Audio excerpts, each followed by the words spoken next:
right, hello everybody. Welcome to Random Number Generation. This is episode 10, Ori and the Blind Forest Randomizer. Very excited to have this one here tonight. We have Covert Muffin and Grimilios running, and we have Aiko, Mad Insane, and Voligen on commentary. So again, just very excited to be here with this community. A couple announcements though first for GDQ. First of all, Random Number Generation as well as GDQ Hotfix is brought to you by viewers like you. If you would like to support the stream as well as other programs on GDQ Hotfix, please consider subbing to the channel. If you have Amazon Prime, remember you have a Twitch Prime sub, so please consider using that if you have not already to sub to the channel and support the wonderful programming we have here. Tomorrow at 7 p.m. Eastern, we will have Testing Grounds, which will be featuring Light Matter, a new puzzle game where you try to avoid the darkness and use light to move around rooms. Also tomorrow, SGDQ game submissions will open, as well as the on-site volunteer application. So if you would like to either run and or volunteer and you would like to submit an application, please go to gamesdonequick.com for more information. With that being said, what's up, Ori community? It's nice to have all y'all here. Yo, how's it going? That was a good introduction, Sky. Yeah, well done. You're like, you're prepped. You had all your bullet points and everything. I'm impressed. Yeah, so welcome. This is Ori and the Blind Forest. My name is Grim, and Muffin is my friend, and in this case, arch rival. Arch rival. Nemesis. Till the end of time. Co-runner, perhaps. That other voice you're hearing is Aiko. Yep, Aiko. Yeah, we are here to show off the Ori and the Blind Forest randomizer. If you're not familiar with Ori and the Blind Forest, it is a 2D Metroidvania platforming game. It came out in 2015. Very cool, has a lot of really cool movement tech, and we have built a rather fully featured item randomizer for it that shuffles around basically all the pickup locations in way that makes the game still completable. We'll be starting off with a standard clues force tree seed, which means that it is of standard difficulty, which we calibrated around the most popular speedrunning category. There will be clues to help the runners find the ways into the 3 dungeons in the game, and to complete the game, the runners have to visit every tree or skill location. All right, so are you all ready to go? We can do some more talking once we get the race started, but I think there's a lot of passionate Ori fans here who want to see this race. So y'all ready? Yeah, I'm ready. All right, I'm going to count us down in 3, 2, 1, go! Good luck and have fun, runners. Thanks. Thank Good you. luck, Grim. Yeah. You can skip the opening prologue just by pausing, which is nice, because the prologue it's very, well, it's sad is what it is, but it's also very long. Yeah, it's like 10 minutes or something. So basically, in the randomizer, you're going to notice a few things right off the bat. First, all dialogue in the game is just removed. And this is because we have a way of like natively doing this in the game itself by hiding the user interface. But instead, we want to show it off because we just found our first skill, which is probably the most powerful skill in randomizer. It's a very powerful skill. It's one of the I'd say probably the signature skill of Ori and the Blind Forest. It lets you latch onto objects and aim yourself in one direction and fire whatever you're grabbing in the other direction. And it's not normally at that spot. Yeah, Bash as the skill you get before Sign is a pretty rare thing, but it's a randomizer. Items are randomized, and what we have found is Bash. Bash early can put our runners in a bunch of very hilarious situations, because if you get the ability to bash off of things before you get the ability to climb or jump off of walls, sometimes you are forced to do some very stupid things, and hopefully we'll see our runners having to run around and drag enemies into very specific positions to get the pickups they will need. Right, because Aiko mentioned in the introduction that things are just randomly located around the map. However, there's a bit of logic that ends up going into play to this. And so basically it'll just consider possible locations to place stuff. And so that way every single seed that you can start, you can end up being able to finish as well. If you pay attention to, am I on the left or the right, by the way? You were on the right.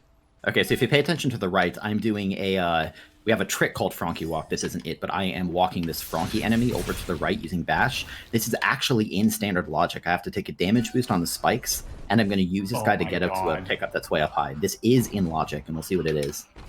It's a forlorn teleporter. That's the second dungeon of the game.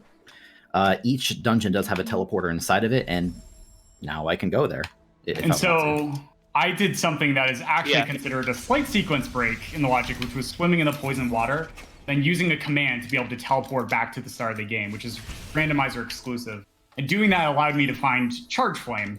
So even though I had to spend a little bit of extra time backtracking to this location, I now have the ability to break blue walls, which is actually significantly going to open up this seed quite extensively. Oh my god! Yeah. All right. Now, for me, can I just say I chose to not go underwater because it's very easy to die, and I didn't want to lose a bunch of time. So that is going to put Muffin at an advantageous position temporarily. I'll get it, when I get it, but I don't have it yet. Yeah, and that damage boost that Muffin did isn't expected by the randomizer in this specific logic mode or setting, but what there are some damage boosts that can be, and on higher difficulties you can be expected to do that. However, Grim just Correction, found it's now in clean logic. water, which basically makes the water stop doing damage to you, so that pickup in the in that swim that Muffin found is now considered in logic. That's Charge Flame, which you can see Muffin has on the little tracker. So we start the game in Sunken Glades here. With kind of an aspect of any randomizer is that based on the skills we get, and in some cases like teleporters and stuff, it will progressively open up more and more pickups to be available to us.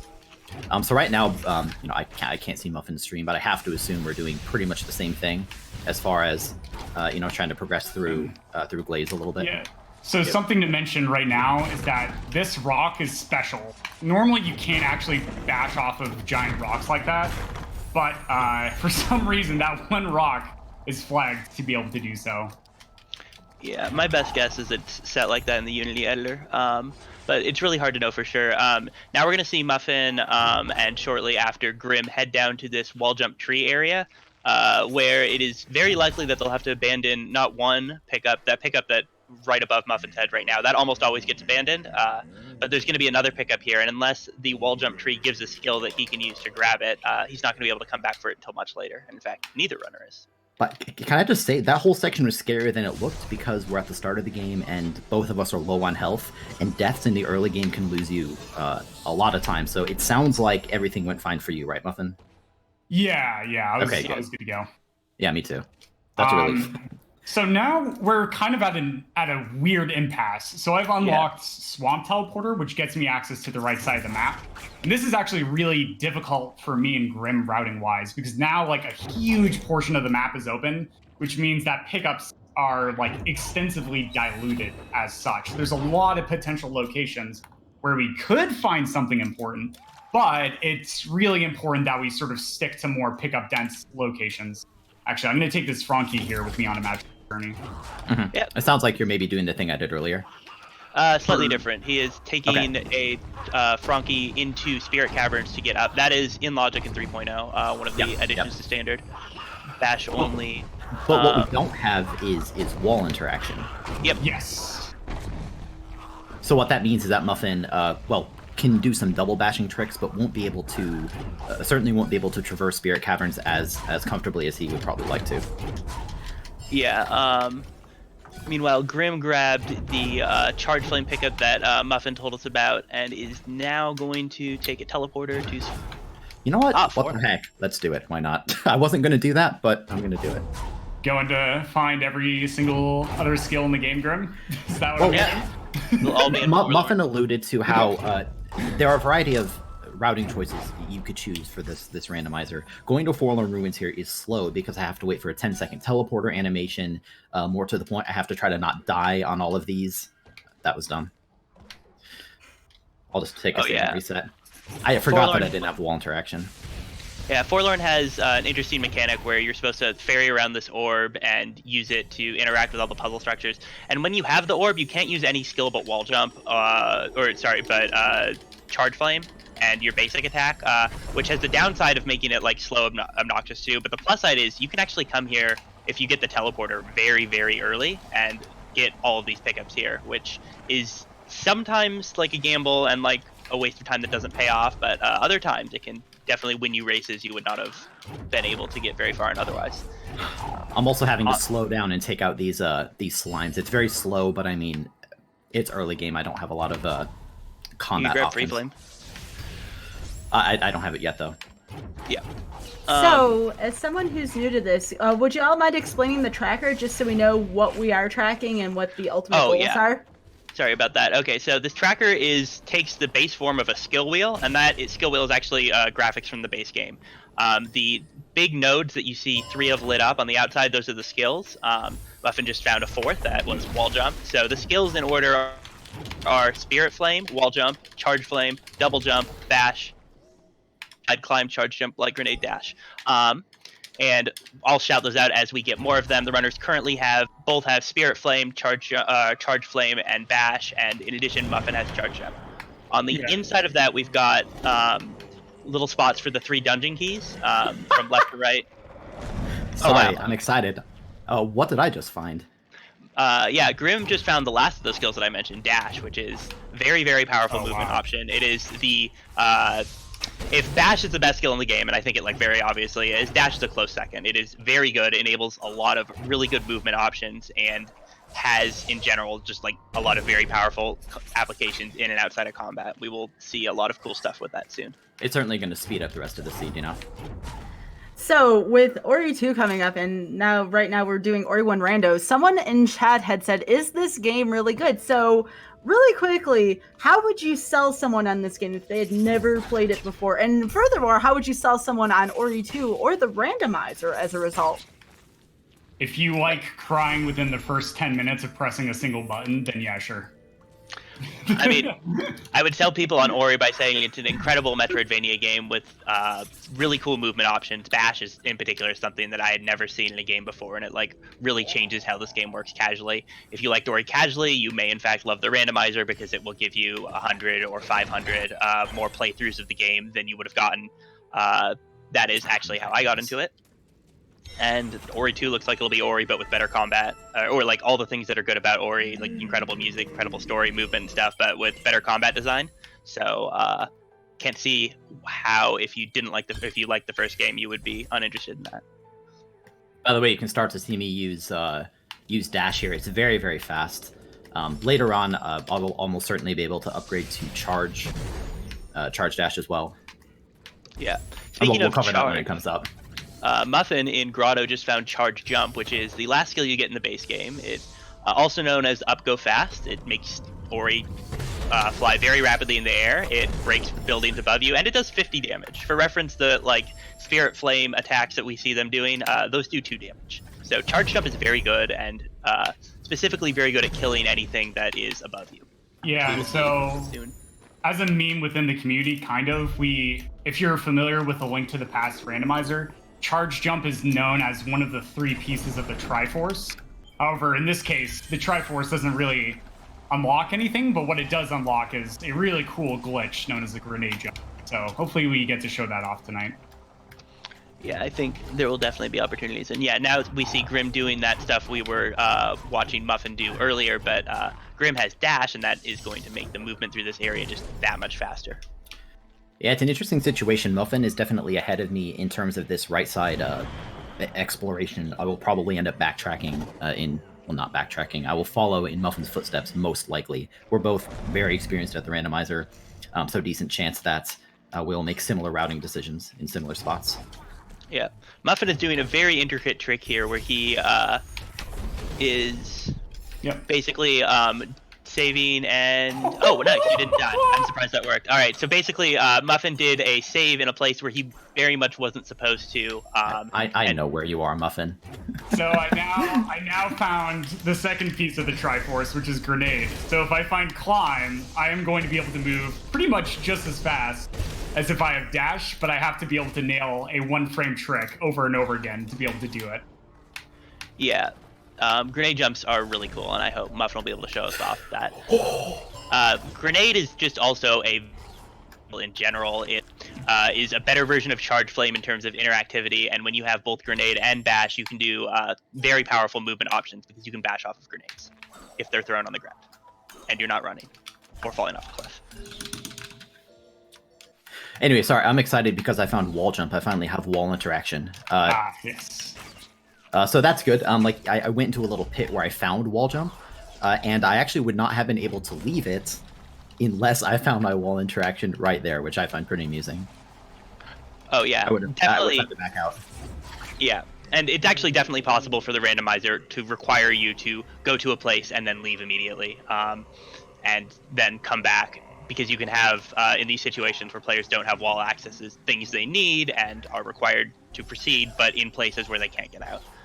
Because we have that return to start functionality, which is very similar to the save and quit functionality in the Link to the Past randomizer. It lets us be less generous when writing logic for stuff like that.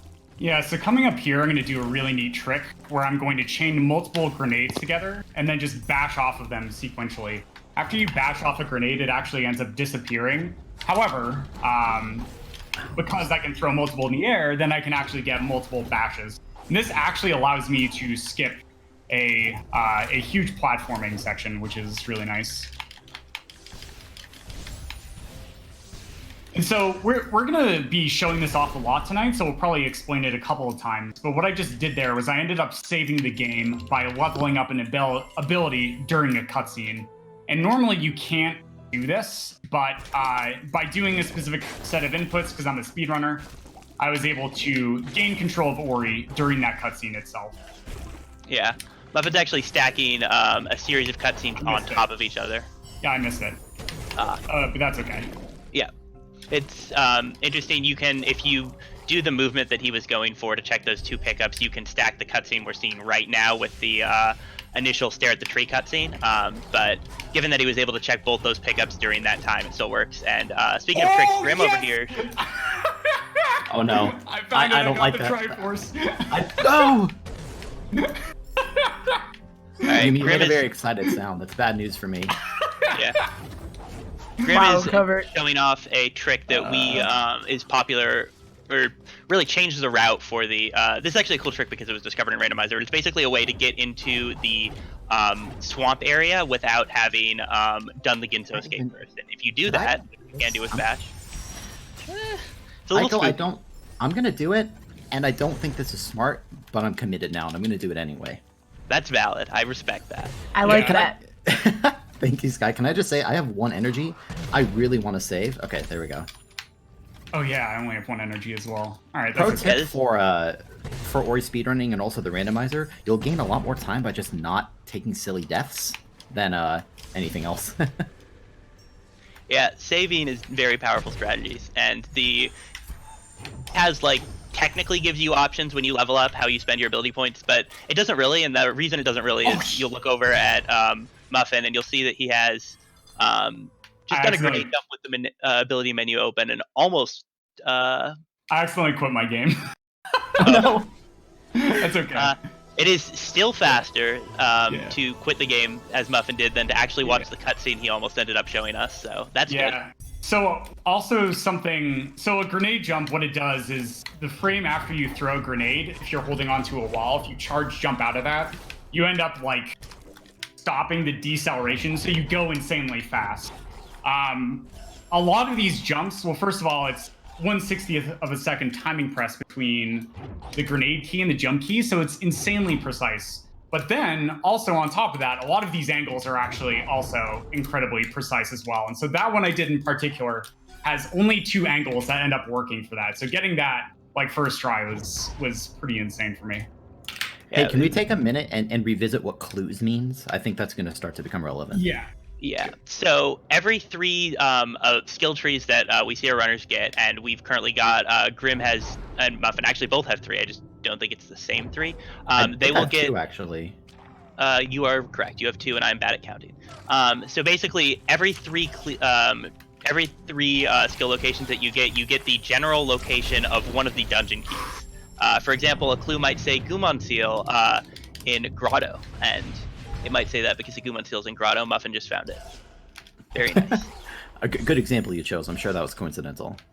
One thing I just wanted to clarify really quickly. You noticed I changed the estimate from 3 hours to 50 minutes. So we are actually doing 3 seeds this evening. And this first one will have an estimate of 50 minutes. The second one's going to have an estimate of 1 hour. And the third one will have an estimate of 110 or so. So in case anyone was wondering why that changed, just clarifying what's going on here. Yeah. Over on the left, you'll see Muffin checking out this area that we just saw Grim in. However, he has different skills. Notably, he's got charge, jump, and climb. So instead of doing that double bashing, he's going to do just use charge, jump, and climb to destroy those. And because he has access to those grenade jumps, we'll see him do that. This is where he sets up on a wall and then just goes flying off. It is that one-frame trick, so sometimes you'll see little fake starts, but there we go. Muffin is one of the best runners in our community at that trick. Screw. Yeah. Very, very true. Oh, ooh. Now, meanwhile, Muffin, have you been to Blackroot yet? Yes, I've done all Blackroot. Okay, so well, not all of it. Commented that, but yeah, I guess you would have seen it when Muffin did it.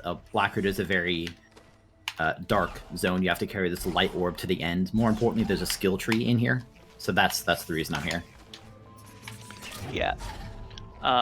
Muffin showing us some fish strats where you can take a fish. So Bash, I don't think we explicitly call this out, has a glitch that in the vanilla game is also frame perfect. We made it substantially easier in the randomizer as a courtesy, mostly to controller runners. But basically, it lets you bash and it lets you bash yourself and the target you're bashing off of in different directions that aren't just 180 degree opposed. So you saw Muffin just use it to take a fish on a magical journey. We've seen both runners use it at various points to effectively fly. It is a very, very powerful glitch.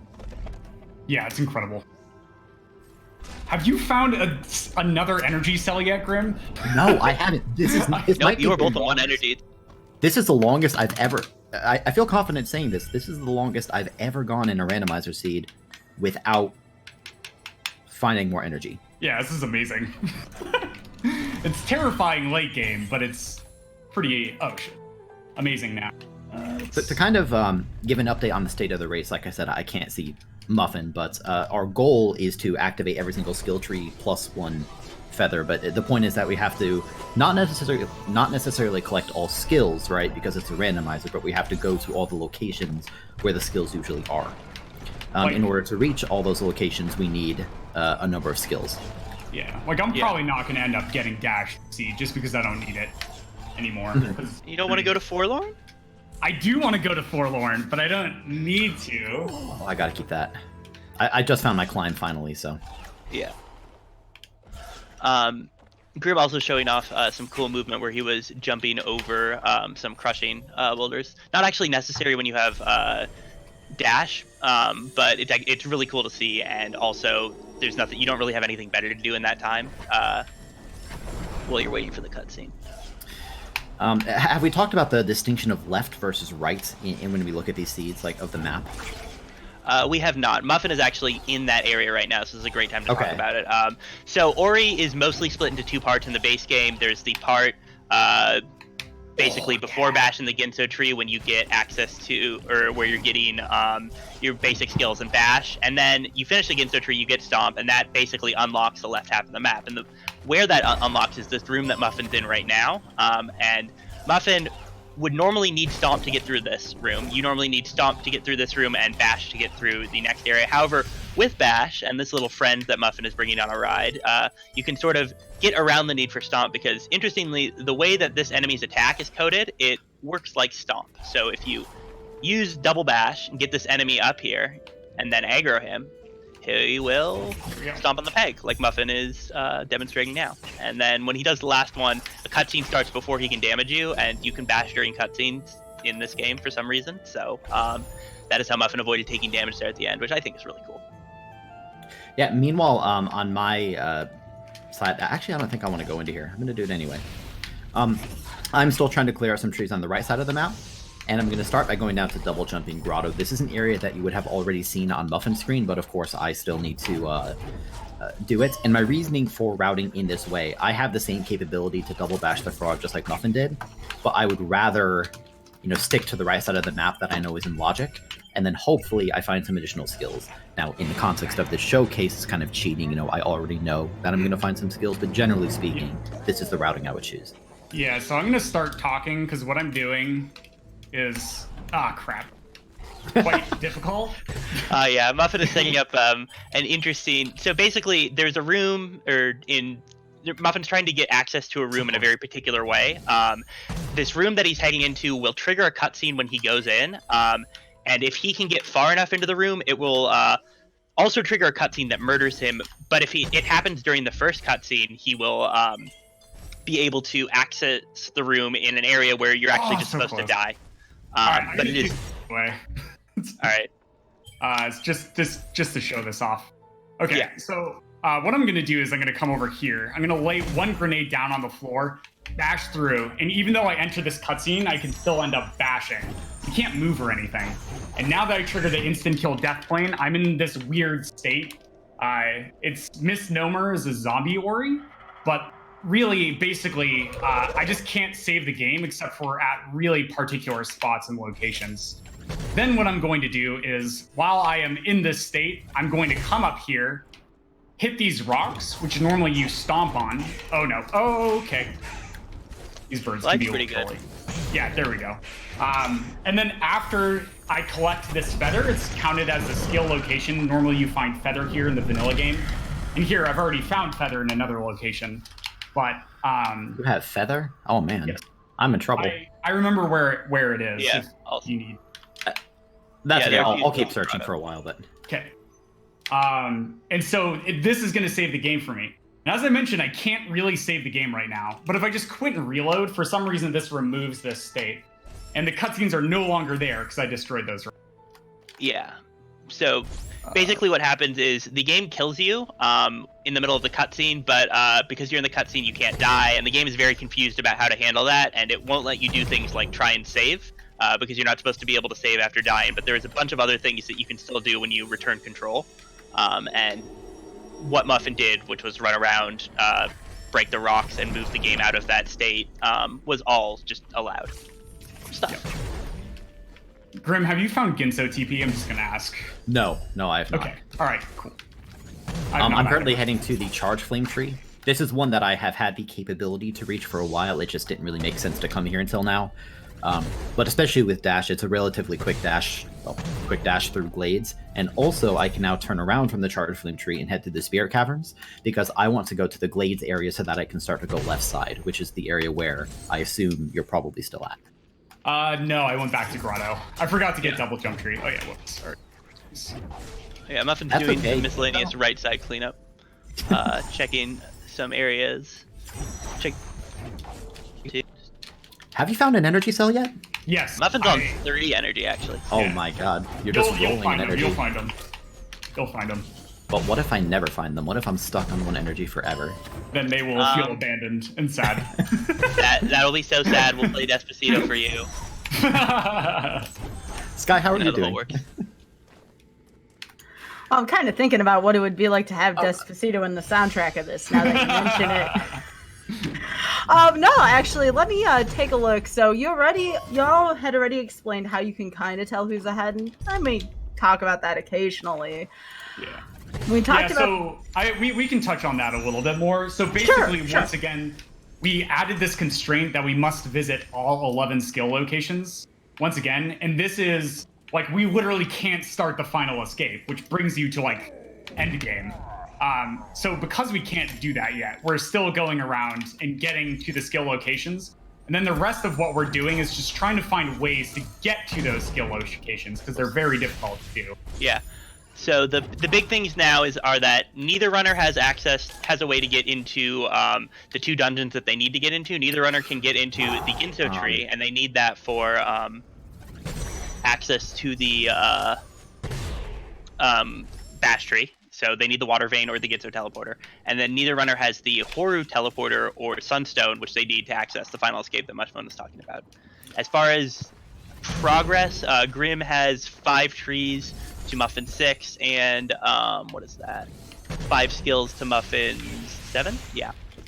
So I would say Muffin is in the lead here. Yeah, By the way, I'm like I I'm actually, pretty much in skill go mode as well. Like I'm all set for the rest of the seed. I have grenade jumps and bash, so it gets me to everything I need. I actually made a mistake, by the way. Sorry to interrupt you. I went to Valley Entry and I tried to do the double bash trick that Muffin did, but I accidentally killed the frog without kind of paying attention. I was trying to use it to reach other pickups. And I could have tried to load an old save or wait for it to respawn or something. I decided to just back out, check some other dense areas before returning. Yeah, the way enemies respawn in this game is a little obnoxious. Like, you can sort of fiddle around with it if you know it very well in a specific area, but in general, it is safest to just leave and come back, do something else and come back, because the respawn has a time element, you unload the zone and load it back in element, and it works differently for different enemies, so it's hard to learn like a fast rule for it. I'm also about to do a trick. Muffin, did you do the reverse Frankie walk? What is that? 1 second, I need to make a save. To get from Black Root to Okay, sorry, go ahead. take the lower Black Root. For Grotto? No, to get from To get to the teleporter grenade into tree. lower Black Root. No, That Bronco Blue. I have climb, charge, jump, so I don't need. Okay, I guess you can pay attention to what I'm doing then. These Frankies can break the floor, just like Stomp, but I have to carefully maneuver this Frankie past all the Crushers without having the Crushers kill the Frankie. I also have to be at the correct distance from the Frankie in order to have it do short hops and not kill itself on the spikes. So we're past the dangerous part, almost to the barricade. What I just did is harder than it looks. I've done it enough times, you know. Yeah, it's an incredibly precise trick, even if it may seem unassuming, because just Grim's so good at it. Yeah, very precise, and in addition, that frog can take damage exactly 4 times from your like weakest damage sources, and it will never respawn. Though it does get its health back when you reload, but you actually have to do a bit of a trick that we saw our runners doing earlier to like make sure that frog survives at all. It's supposed to die in a cutscene and never respawn. We keep him alive because he's very useful for us. He came back. He came back to haunt me, and then he wrecked me. My God. Those green rolly enemies, which we call banelings because enemies have no in-game names in this game, and they look a lot like the StarCraft unit and act a lot like the StarCraft unit. They deal a ton of damage. No, it happened again. Oh no. I can't get past it. This is the final boss of Ori and the Blind Forest right here. This is it. This Baneling versus Grim. This is the battle. But you know what it is? It's, dude, I could rocket jump up here. I don't know if we've seen rocket jumps yet. But then you wouldn't have energy for these. Exactly, then I wouldn't have energy for this. I had to wait for it. Alright, over on Muffin's screen, he just found one of those dungeon keys I was talking about earlier, along with double jump. That is very, very valuable. Good stuff. Yeah, double jump's really nice, and we're going to be able to do some extra fun things with grenade jumps with those. I'm going to open up a quick save anywhere to skip this this cutscene. Like so. That cutscene is like 75 seconds or something. It's quite long. Yeah, you definitely do not want to skip, or you definitely do not want to be in a situation where you're forced to watch that cutscene. Has happened to me before. Very embarrassing. Do not recommend it. So at this point, I'm in an interesting spot. 6 trees gets me my second clue. Water Vein is in Grotto. I'm guessing you've already found it, and that's good because Grotto was going to be my next destination anyway. I've already been to Grotto once in order to do some pickup collection and also hit the double jump tree. But Moon Grotto in general. If you have nowhere else to go to Moon Grotto. There's usually something else to check. Yeah, Grotto has a lot of pickups and a lot of dense pickups that once you have access to some amount of verticality and some amount of ability to break plants, has a ton of pickups. Muffin's in a much more linear area with the Ginso tree. He's going to be able to check all the pickups here, though he would prefer not having to. But we'll see where exactly he ends up leaving the Ginso tree. And we are also going to see a very cool grenade jump. I really love grenade jumps in that room. That's what it just feels good. It doesn't actually save time. It just feels good. Yeah, swag grenade jump. Very important. The Ginso is full of these like little warpy things, and momentum is preserved when you pass through them. So Muffin showed us that by grenade jumping through 2 of them at once. Meanwhile, like I said, I'm going to dip back down into Grotto. I can check a lot more things that I missed the first time through. The good part about Grotto is that it's very dense. The downside is that you need verticality, the ability to break blue plants. You need a number of things to be able to full clear it, and full clear it efficiently. Yep. And over here on Muffin's side, we are watching him fight this mini-boss. You're not supposed to have charge jump. Charge jump really, like, it does 50 damage. Very few things in this game have over 100 health, like, including all of the mini-bosses. You can just charge jump 2-shot them, with, like, 1 exception. Very powerful. Have you talked about oh my god, there's charge jump. Okay. So now I still don't have Grenade, but I'm much closer to being equal with Muffin as far as skills. Although at this point, since Muffin came here earlier and found these skills earlier, Muffin's going to have a pretty significant advantage in terms of seed progression. Oh yeah, definitely. Would definitely call Muffin the favorite to win at this strike, but there's still time, Grim. You just got to find that sweet Sunstone action. Yeah, what I need is to not die to these spikes in that way. Alright, there we go. Damage boosting is a very important part of Ori speedrunning in general, and also the randomizer. You'll also see saves coming. I don't know if we've used that term yet. I don't recall, have we? I don't think so. It's basically just what Grim did right there. He went over to the left, checked a pickup, hated it, didn't need it, had saved recently, so he just suicides on some spike, because that's literally the fastest way to get back, and that pickup wasn't giving him anything.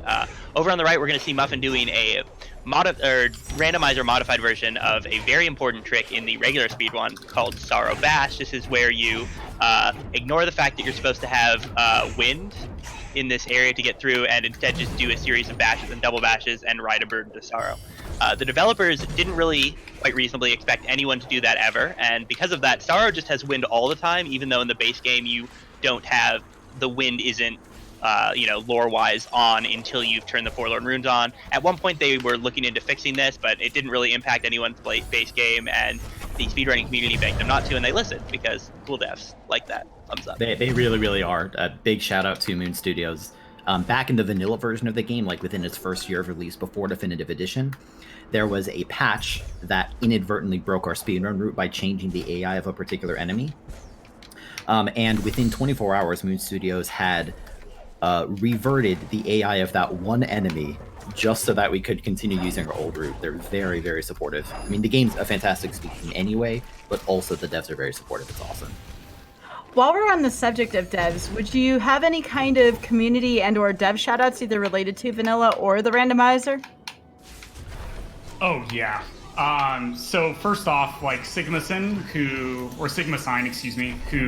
took a lot of inspiration after A Link to the Past randomizer came out, and like something like less than half a year after that launched, he ended up developing the Ori Rando. And then from there, especially around like the 2X and then on for terms of patches, Aiko really stepped up to the plate and was like one of the primary, if not the primary developer of the Rando. So major shout outs to those in particular, as well as many other people in the community. Woolajin, who's going to be joining us later on comms, was one of the such people. Mm-hmm. Yeah, I feel like our most recent patch 3.0 was definitely like a huge community effort. We got a bunch of people to help with writing the logic. A couple different people helped with the code. Was a really great project, and yeah, huge shout out to Sigma, who is now working at Moon Studios and left me in charge of the randomizer. So you can blame me for all the recent changes. It's also great because, and this won't be the only time we say this, Ori 2, the sequel to Ori 1, as it were, comes out in almost exactly a week, actually. And it's great that Sigma got hired by Moon, because now we can just blame Sigma for any and all complaints we have about the game. Yeah. Like, hey Sigma, why can't I get this this function to work? Can you give me some inside info? Help me mod this game. We jest because Sigma is wonderful and Moon Studios is wonderful. Modding Unity games though. Not sure Any other questions from chat, Sky? We've been doing a lot of talking. Oh no, I definitely, you all have been providing such awesome info. Good. I did not want to. Yeah, I mean, especially for someone who's never seen or played Ori, or let alone the randomizer. This has all been very valuable information. Meaning of life, that's a question from chat. That's a different discussion for a different day. But I'm going to start with some. While we're on the subject of humor here, what are some really fun memes that you all may have had with either the randomizer or the vanilla version? Memes are fun. Let's let everyone else in on them.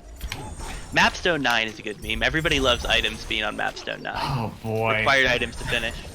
Have we talked about how Mapstone pickups work in the randomizer yet?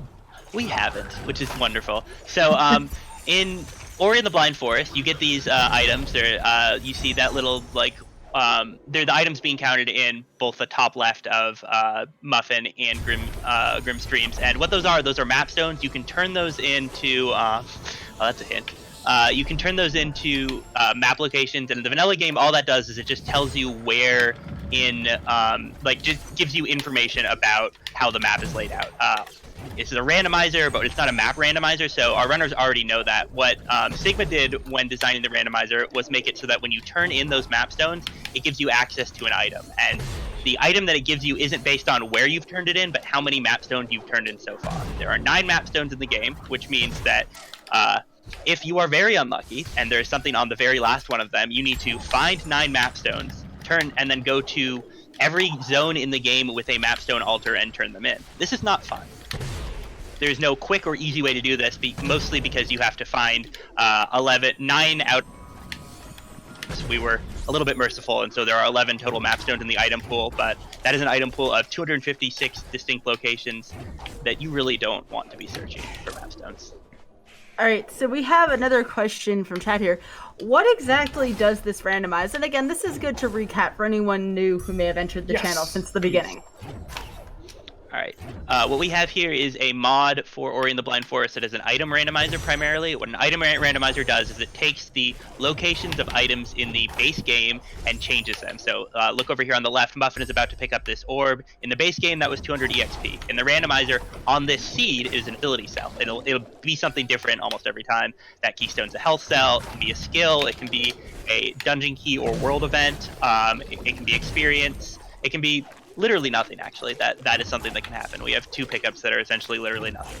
The items are placed in such a way that the game is still completable according to various rules. There are basically different difficulties that let you instruct the game what kind of things, or the seed generator, tell it what kind of things you are comfortable with, and then using that, it will place the items in a way that you can complete the game. Grim, did you find Horu TP? No, I did not. And I don't have my sorrow. Sorry, say that again. You have grenade, right? I do have grenade, yeah. Okay, good. Okay, good. Just wanted to make sure. I'm guessing those 2 thoughts are not related. Oh yeah, absolutely not. Completely unrelated. Super unrelated. I am being judged by Voligen right now for not playing this yet. Wow. That's something I suppose we'll address later. All right, another good question here from chat. Did we talk about the skill change for the randomizer? Can you clarify the question with skill change? Oh, that's what I'm reading here. Oh, ability. Okay. Ability, that's what I meant. Okay. So, yeah, go on, Echo. Yeah, so basically, we've seen the ability menu a couple times. It's that thing that the runners have up when they're doing that save anywhere trick. Ori has base level abilities, and we have changed how those worked in a couple ways in the randomizer. Mostly out of an interest in making the game more interesting and giving people better choices. And the basic summary of that changes are basically there are a bunch of things in the purple tree, which is the middle tree, that in the base game just sort of tell you where items are on the map, and we rolled those all into one skill and added buffs to what they used to do. We also changed the thing where you needed specific skills to level up specific abilities, because in the randomizer you aren't guaranteed to ever get skills, and it can sure suck if you want to have air dash but never found charge flame. Yeah, so here I'm doing a really big trick. I'm going to try and press up on the frame that I have control of Ori, which is a 1/60th of a second blind timing press, and I was able to do that first try, and that allows me to skip the entire the entire final dungeon and go right to the escape. Do I have the clue yet? No, okay. All right. So Muffin will be moving on to the end. Yeah, Muffin here. All it's going to say is let me know when time is. So Sure. Yeah, it'll be in about a minute and a half. Oh my god, that's where Ginso TP was. Is it on warp return? Yeah. Sure Oh is. no, that's not where you want it to be at all. I don't know. I think that's a good place for Ginso TP. That's so That's powerful. Fine. You could. I guess. Well, if it wasn't force trees, you could grab it and leave, but you are not allowed to enter the final escape in non-force trees. Muffin's showing off some super necessary and important grenade jumps. Oh, totally. There's only one way to get through this room, Ico. And it's a grenade jump. None of these other skills would suffice. It certainly wouldn't be easier. Nope. It's sufficient for Muffin. It's required to do them. Yeah. So up here, this grenade jump at the very end does actually save a huge amount of time. So I'm going to set up in a really precise spot, aim at a really particular nook in the ceiling, and then hit that 1 frame timing press. That's going to allow me to skip around half of the final cutscene. And time is going to be coming up in about 30 seconds, Sky. All right, sounds good. Yeah, there isn't any like save or kill the animals here, so I can't tell where the ending is here. So. Yeah. So that bird grabbing Ori is the result of the successful skip that Muffin did. Ordinarily, what you'd have to do is basically hold right and walk Ori over there, and then the bird jumps you. It's just sort of like a jump scare at the end. Very, very rude, honestly. So get ready on time. All right. And time. GG. All right, that is a 42-14 for Covert Muffin. Congratulations. Thanks. Very good time. That's not too bad. 42-17. All right. Yeah, that was good. Got That grenade works. jumps. See, now that's I want to like point this out as a testament to Muffin's experience and skill. Remember that I found Dash, and Muffin, you never did, right? Yeah. Yeah. Now Dash ordinarily, I mean, there's a lot of factors in a rando seed, right? But Yeah, I need to get up here by the Yeah, way. so what Grim is trying to explain is Dash is like one of the power skills in Rando that like saves minutes. Just throughout the entire scene, especially finding it that close to the beginning. That was a very, very significant time save for Grim. But luckily, just me pushing for the objective, I found the necessary skills along the way. Yeah. Would you compare it to the Pegasus boots from Link to the Past randomizer? Yeah, that's a it's pretty more good powerful. comparison. Yeah, it's- Significantly more powerful. Yeah, it is hard to express how powerful Dash and Bash are, in that it is not necessarily a bad choice to choose Dash and Bash over literally every other skill in the game. They are absurdly good skills. Yeah. And in the randomizer especially, just do very, very, very useful things. Yeah. And so like the Pegasus boots like just kind of like cut down your average traversal time everywhere as long as you don't bonk a lot. Dash does that, but it also gets access to so many areas, and it makes a lot of the other areas much easier to traverse through, which is very, very significant for bringing down your average time in Ori Rando. Yeah. So you pretty much, for the randomizer, found one of the best items you could for going fast right at the beginning. Yep. Yeah. Okay. But Muffin, Dash is so good. yeah, Muffin, I think, made some better routing choices going to Grotto early, and as it happens, that got him access to grenade jumps, and charge jump itself would have opened up a lot of pickups as well. I also realized I forgot to get the water vein, so we'll go get that. It's got to be here, right? It is in Grotto, but it does not, in fact, got to be to the place you are going because. Would you like a hint? I thought I just give me a second, because Sure. I thought I full cleared everything else. This there's- got me too, by the way. I full cleared everything else before thinking. Wait a minute. Is it in the Death Gauntlet? Yep. Yeah. It is in the Grotto section of Death Gauntlet. Okay. And this is full like a cleared really every odd- Grotto pickup. Now, This is- for those watching too, do not go anywhere. There are still 2 more seeds of Ori Yeah. after this, so this is not the end. We will be here for quite a while still, so stick around. I believe next the flags are going to be standard, shards, forest trees, open world. And a real quick question we had earlier: how does routing differ between the vanilla version and the randomizer? I mean, in the vanilla version, routing is just a thing that people have done and you follow a set script. In the randomizer, it's, well, I have access to these skills, which means I can get to these specific pickups, and that set changes based on what tricks you're willing to do. And then separately from that, there's the seed expects me to be able to see this hopefully smaller subset of pickups. So you want to average between going to places that you want to go to and places that the seed expects you to go to, and places that you like physically can't get to. Yeah, so like the most popular category to speedrun in Ori is known as all skills, which actually has the same constraint as what we did here with forest trees, which is go to all the skill locations and activate it. The biggest difference between the randomizer and vanilla is that the skill locations have their skill. So a lot of routing in terms of rando and also the speedrun itself is like, what's the bare minimum and the most optimal to go fast to be able to get access to the skill location. And in fact, the third skill location, we get something like this 7 in the speedrun itself. In Rando, there's sort of a balance towards trying to find more skills and push the objective itself with as minimal skills and resources as possible. So the fastest times usually end up having to strike a balance between I'm going to explore more, which is going to take me like 5 to 15 seconds per extra pickup, or I could just skip those pickups, have a more difficult time, and get to the skill location a little bit quicker. Right. Also, too, before this first seed is up, Aiko, if you did want to plug yourself, please let us know about what you do pertaining to Ori, and then maybe outside of Ori as well. Outside of Ori, I have no life. I exist only for this community.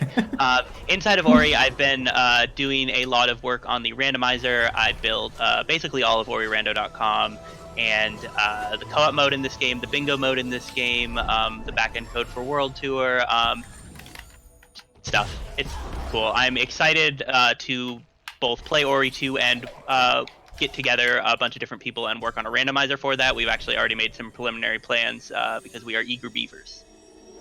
That's going to be amazing. I'm so excited for that. Randomizer is easily the single thing I've put my most time into with this video game. Like over 2,000 hours probably work. And so I'm very excited for the randomizer with Ori 2 and see what happens with that. I'm in a similar boat. I've effectively stopped speedrunning this game in the traditional sense, but I still play randomizer a lot. It's very, very fun. Yeah, and we have seeds for casual people. Like, you don't actually have to be a speedrunner, right, Aiko? Yeah, I love going to GDQs and making everyone else drink with never have I ever submitted a run to speedrunslive.com. It works every time, and I get the same dirty looks. It's beautiful. I found the Ori randomizer as a casual player looking for a way to enjoy the game more, and I just sort of stumbled into it on YouTube and thought it was really cool and started playing it and kept running into bugs. So I joined the community to like ask how I could stop soft locking myself, and they were very incredible about explaining stuff like that and helping me learn how to play the game and use all the glitches, and they're really cool people, so I stuck around. Heck yeah. Yeah, Ori community is like probably one of the most welcoming communities. So if you're looking for like a really solid 2D platformer to like help either get you into speedrunning or like build on your repertoire, like Ori is easily one of my top suggestions to people. And half of that reason is because we have such an active community doing like so many different things. Like Aiko mentioned, he really specializes in the rando as well as I do, but there's so many people who have put work into other categories that aren't the most popular as well. They're really passionate about it. Yeah. So Grim was showing us there a trick called Door Warp, where you exit and reload the game a couple times, and eventually you get lucky or like time it. I've heard that people like have skill, but I just spam up, and basically if you try and enter a door the very first frame that the game loaded, the door takes you to a different place, and this specific place, the place it takes you, is to the final escape, which is great because it means you don't have to fight the mini boss, and in the base game means you don't have to do like an hour's worth of casual dungeoning. Grim has a bunch of health and is going to be just fine, showing us. And I have ultra defense, by the way. Yeah, nice. More traditional ways of getting through this area outside of Muffin's grenade jumps. We are going to see Grim go for that same grenade jump Muffin went for. It is just too much of a time saver. In fact, we have seen a lot more races than you would expect in both our all skills tournaments and our rando tournaments come down to nailing this trick or not. And sometimes one player will have will be missing one of the skills and finish the escape first, but the player behind them has all three skills, gets the grenade jump, and finishes first. It makes for a really cool race. Remember how I was joking when we were setting up that I had learned how to do grenade jumps? Yeah, how's that going? They're well, impossible, it's going great, you know? I'm having fun. At least it's not costing you an energy each missed attempt. Yeah, this trick does save a lot of time. I'm definitely not saving it anymore. There we go. No, that was less than 30 seconds. That was like 15 seconds. That's good. Still save time. Easy peasy. Yeah, literally each one of those is a one frame timing press. And not to make excuses for myself, but I'm playing this game on an Xbox One controller as opposed to Muffin, who plays the game on keyboard and mouse. The majority of the community at this point plays on keyboard and mouse for a number of reasons, but grenade jumping is one of them. It's the same one frame trick as it is on keyboard and mouse, but on controller the inputs are left bumper and A. So that's 2 buttons that are far apart with 2 different hands that I'm trying to press 1 frame apart. Whereas on keyboard, so we're coming you up can on rebind time them. here, real quick. Sorry. As Time. All right. Sorry, I didn't give you any warning. No, I was really nervous there for a second. 51:30. There we go. Cool, Well done. GG. Yep. Yeah, so that was our first seed. That was standard clues, forest trees. Yeah. Woo. Like Sky said, we have 2 more seeds coming up. We'll talk about the changes that are coming up in those seeds when we get there. And we're also going to, Muffin and myself are still going to be on comms. Aiko is going to be stepping out though. So thank you very much for helping us on commentating this seed. Yeah, thank you, Echo. Thank you. Yeah, no problem. Thanks for having me. Good luck on your remaining seeds. All right, real quick plug here. As a reminder, folks, remember that random number generation as well as GDQ Hotfix is brought to you by viewers like you. If you would like to support the stream as well as the other programs on GDQ Hotfix, please consider subbing to the channel. As a reminder, if you have Amazon Prime, you also have a Twitch Prime sub. Please consider using that here if you have not used it already. And on that note, we are going to take a quick break. This is your reminder to everyone watching Twitch and YouTube. Please get up, stretch, get water, and stay hydrated. And we will be right back in a few minutes, and we will be going straight into Seed 2. Thanks, folks. We'll be right back.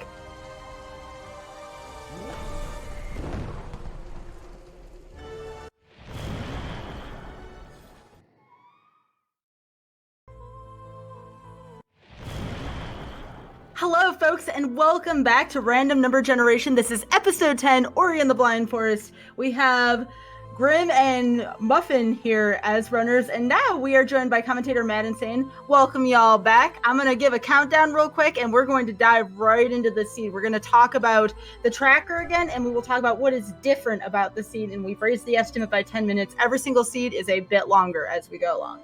All right, are the runners ready? Yep. Ready.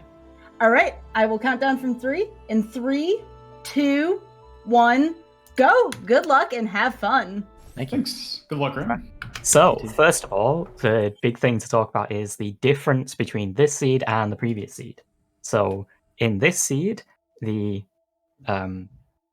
key mode is different, and the key mode is how you get into the different dungeons, because the base game has 3 different keys: the water vein, the Gumon seal, and the sunstone, which each lock off each one of the dungeons.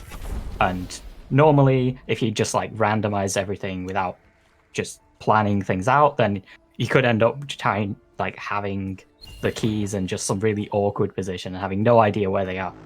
And so the different key modes that gives you like more reasonable methods to get into the different dungeons. And this one is shards, and so each of the keys are split up into 5 different parts. And in order to make one of the keys, you just need 3 of the 5 parts. The teleporters also exist, which will let you get into the dungeon. However, you need 2 shards to activate the teleporter as well. Yeah, so if you missed the previous seed, this is Ori Randomizer. Basically, this is going to be played on the definitive edition of the game, so Blackroot Burrows is on the map. And quintessentially how it works is every single static pickup in the game ends up being randomized. And so the locations are all the same. However, what you'll notice is coming over here to this first little keystone over here, it may actually not be a keystone. And It's a Gumon seal shard. yep, it's a Gumon seal shard. So that is one of 5 different pieces, as Mad explained. We need 3 of them to get access to Forlorn Ruins, or we just end up needing to be able to find 2 of them and the teleporter. Well, the other major change with this seed, as opposed to the last one, is that we were playing in open world. And what open world does is it removes a handful of barriers around the map, effectively giving you a wider variety of openings and ways to progress. For example, before there was a 2 keystone door, and now it's just automatically open. The other major change is that left side access is going to be significantly easier this time around, because last time we had to do a weird double bashing trick on the frog. We don't need to do that anymore. The door is just open already. Yeah, we also found like something really significant, which is known as Spear Light Efficiency, and that's actually going to be adding plus 100% to all EXP values that we end up finding throughout the seed. And this is actually insanely nice, because every single time we level up, we end up getting another ability cell. We can either use that for a glitch, or we can use that to get access to more powerful skills. Interesting. I also just found my first Sunstone Shard. Muffin's going to get it in like 1 second. As a reminder, as Matt explained, we need 3 of those to complete the dungeon key, or we need 2 of them to activate the teleporter if we happen to find the teleporter. The justification there is that if the dungeon teleporter activated instantly, you would effectively ruin and negate your own key mode, right? So you still need to find 2 of them. Right. Yeah, exactly. And so we also found that Valley TP. Yes, yeah. So open worlds, you can kind of think of it as diluting where our first bit of major like skill progression could be. So now that there are more pickups on the map that are at our disposal, especially with open world, we could find something in a much wider range with minimal sort of skill unlocks. Yeah, meanwhile, we found a vanilla wall jump. Vanilla meaning that the location where we found wall jump is where you actually get it in the game. Yeah. That's relatively rare in the randomizer, but we'll take it. With wall jump, I'm guessing we're going to see a split, because in openings like this, I like to go to Black Root, and Muffin likes to go to Spirit Caverns right away. Although, you might not have 2 keystones. Yeah, if I can get up there, I'm definitely going to go. But Blades, like, the moment you get wall jump, you open up so much of the map. And so going for density based on a probability per play means I could find something that would help speed up Blackroot Burrows. Although there really isn't too much in Blackroot Burrows. And sure enough, I found Dash. We have a little bit of a flipped opening. You know, last time I found Dash early, this time you found Dash early. Yep. And a second Sunstone Shard as well. Nice. Yeah, so this is actually going to be a pretty speedy seed for both of us, it looks like. Because Grim almost certainly will be going back for that. Because this time around, as Matt explained earlier in the seed, the shards is going to be kind of taking the place of clues. So we no longer get a hint where the dungeon key is going to be. Instead, we just have to treat them like every other pickup.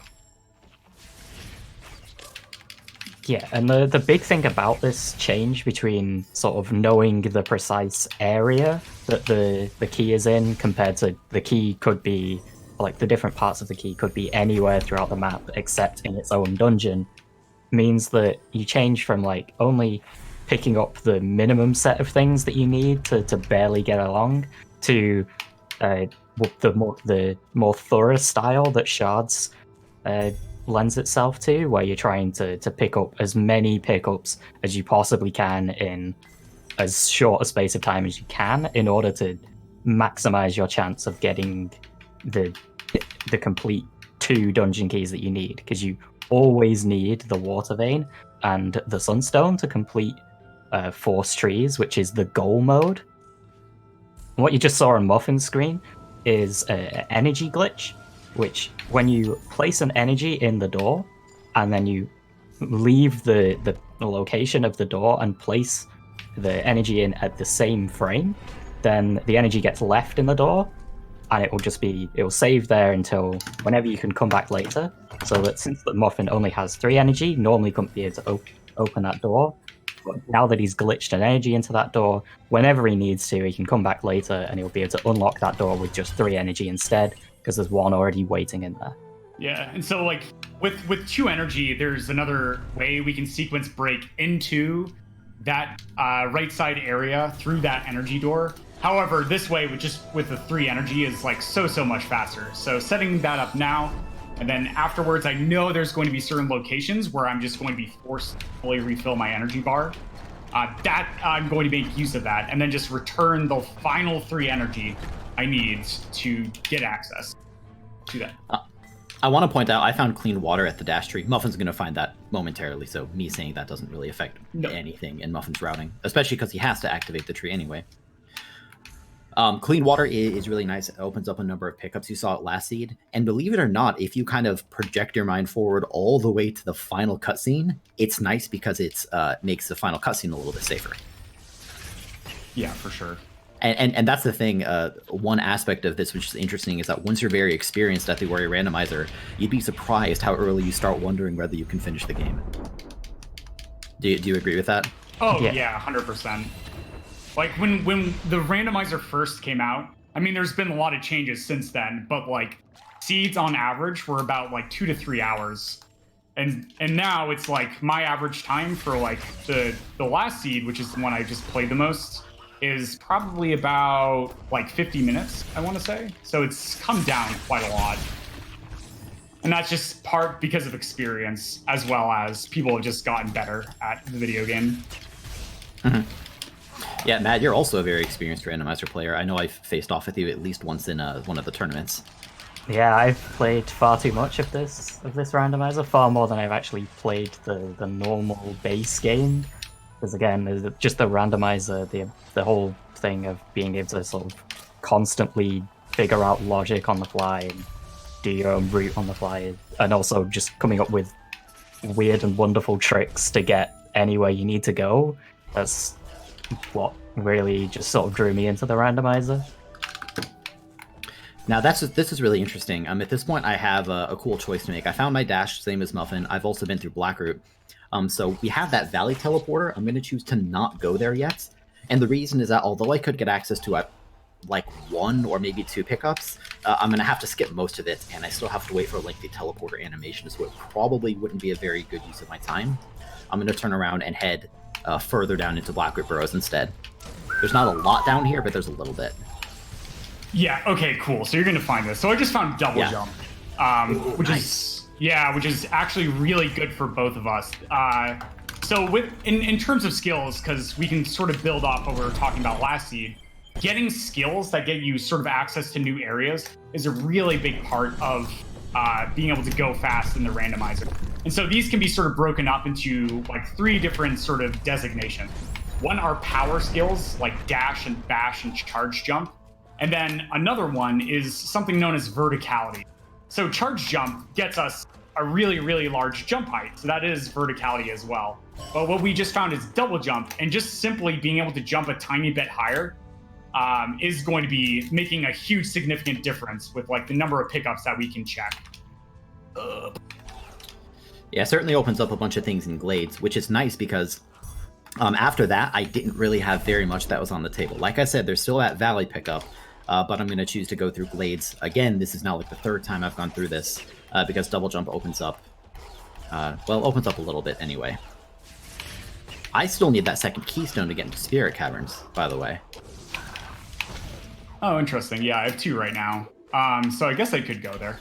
So right now... Sorry, go ahead. Go. Yeah, so right now I am in Grotto, which is kind of like this blue area with all these uneven rock surfaces that you're seeing. And this area is really nice because with a bit of verticality and or blue plant breakage or blue wall breakage, you can actually check a very high density of pickups, which means I have a very high probability of finding the next skill that's going to get me access to more skill trees. Yeah, meanwhile, I am in the Spirit Caverns, which is an area I think you haven't been to yet, right, Muffin? Correct. Yeah, I have not. Yeah. So we'll see what I find here. So far, I haven't found anything, too earth-shattering. I'm finding some nice pickups, so I'm going to turn around and go ahead and activate my first map altar. We talk about logic a lot when we play the randomizer, and what that means is that, as Aiko discussed in the last seed, the randomizer is a mod at the end of the day. And it's going to follow a program to try to place items in a way such that you can actually complete the seed. To that end, the program is going to effectively have a progression that it expects you to take based on the difficulty mode that you've chosen. But of course, Muffin or I or any rando player can choose to go outside of it. Even if you're going outside of logic, though, it can be useful to remember what's in logic, because that can help lead you towards where progression probably is. I know that was kind of a mouthful, but like right now I'm going to Valley, even though it's not a very kind of populated area, because I feel confident that progression is in this direction. I'm probably not going to actually save drop here. A bit of an unfortunate feature of open world is if you end up with a really early Valley teleporter pickup, like we had in this seed, is that logic-wise, because the world is so open, having a quick access to Valley means suddenly logic has this massive number of pickups available, and it takes quite a while to get around those areas because Valley's designed to be a lot later in the game, and so it's designed to be traversed with a lot more skills than the runners have at this point. Worth noting, though, I actually can't get into very far into Valley at all. There are damage sources in my way that would cause problems, and honestly, I must be missing something, because I can't think of anything else that's in logic. Something else is in logic, I'm apparently blanking on what it is. So what I'm going to do instead is a key duplication, which is something we didn't see at all last seed. Did you take Valley TP? Yeah. Oh, was there... Oh, wow, yeah. Okay. Huh. I might have made a mistake, No. that's fine, but...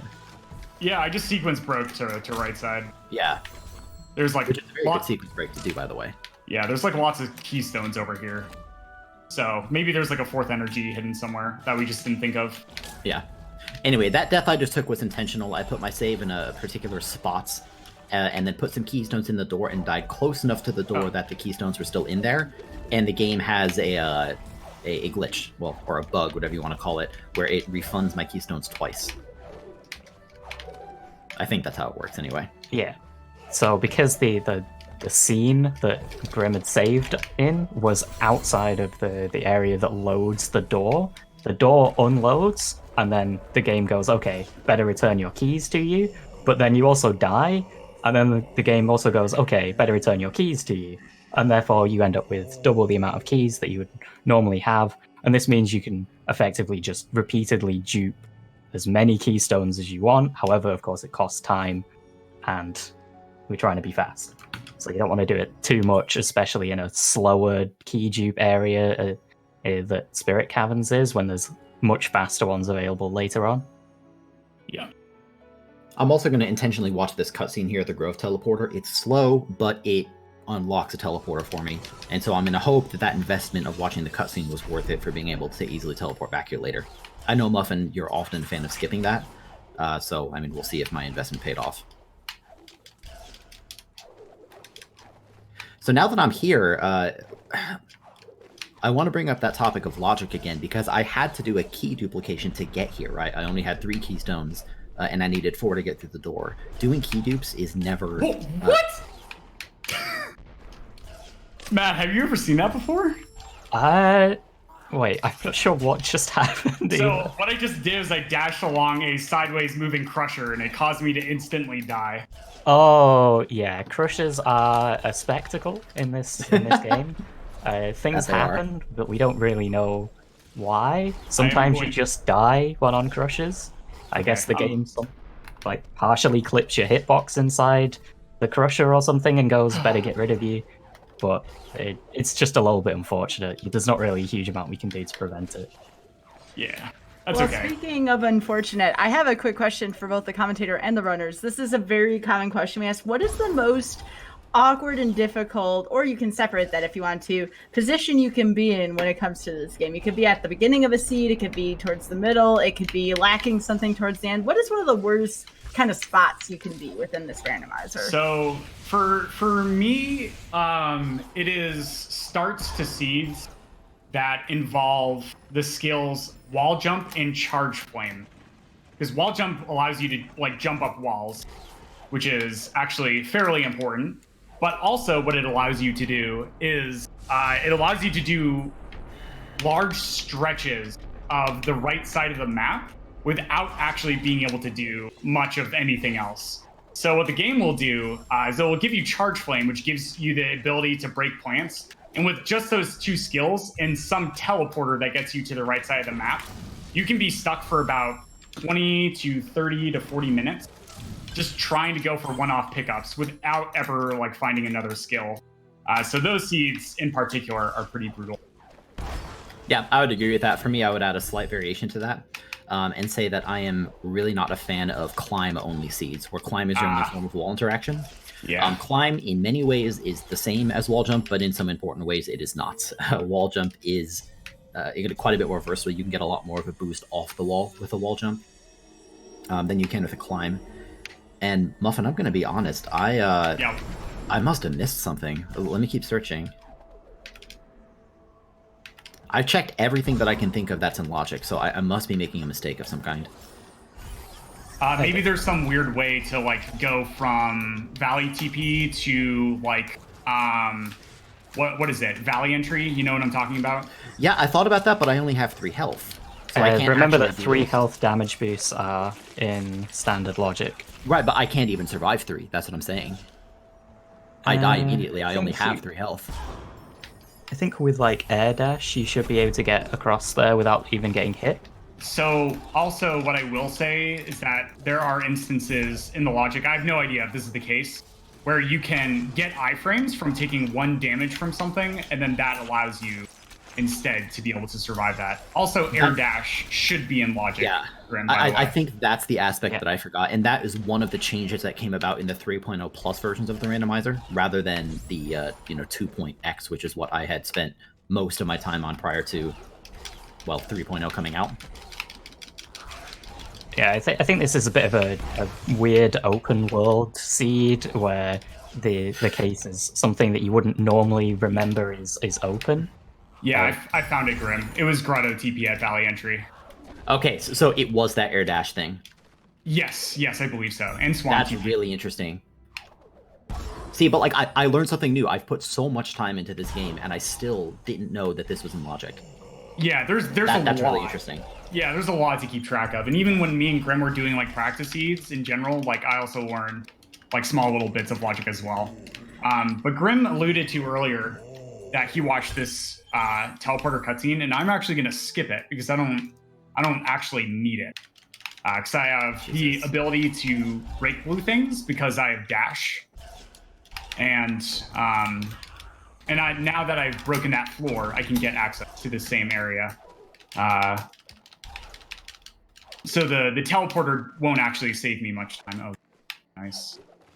I'm trying to bait this Frankie to break the floor. I feel like I got a little quiet there. I was in heavy focus mode. That was, I know how that is.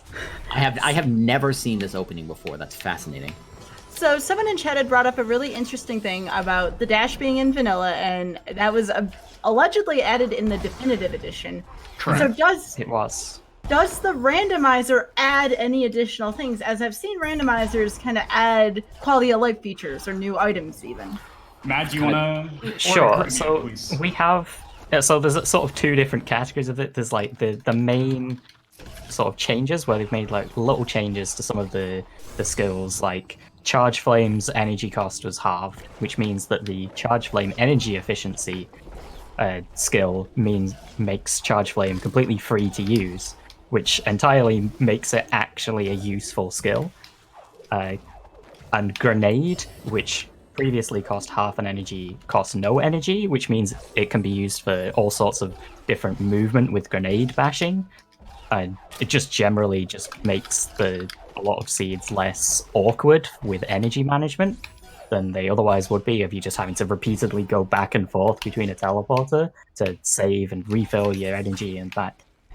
But other than that, there weren't really many changes to the main skills, though there is there's a flag that you can set in the seed generator, which is extra bonus skills, which is a bunch of extra weird, quirky skills that have been, or like with like abilities. It's some of which are like you might have gravity shift, or like which just flips the gravity of Ori, so Ori falls upwards instead, and all sorts of different ones like that you can find throughout the seed, but they're commonly not really designed for like a competitive mode. They're just sort of designed as little fun extra things.